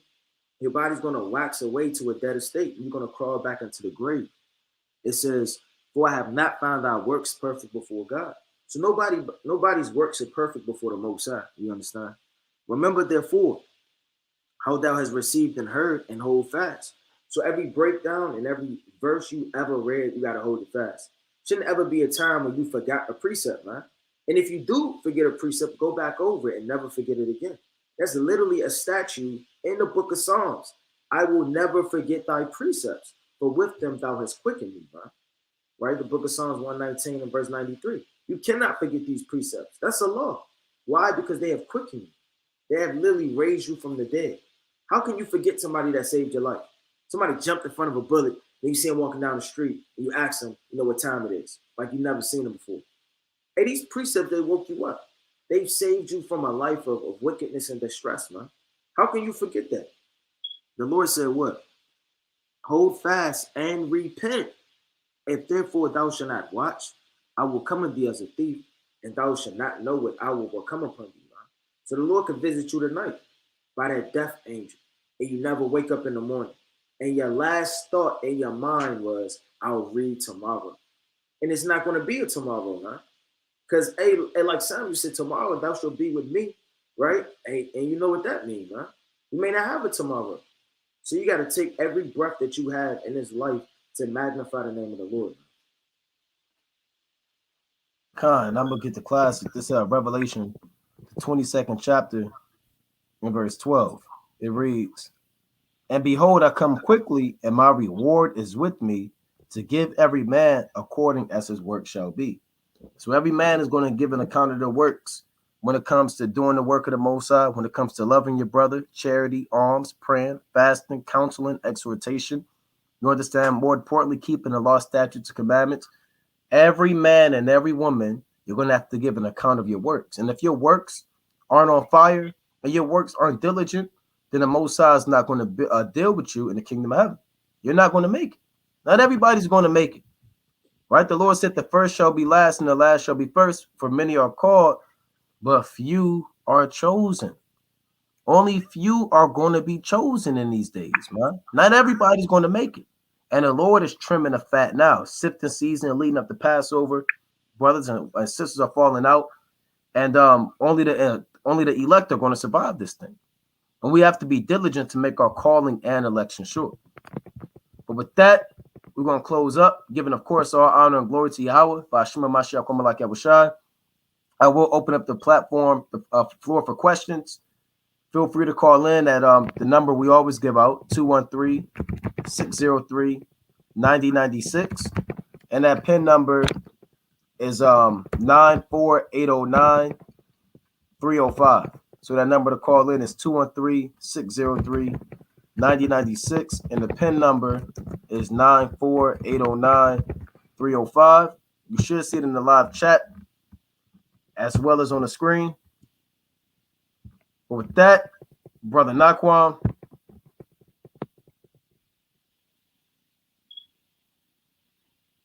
Brother Ryan.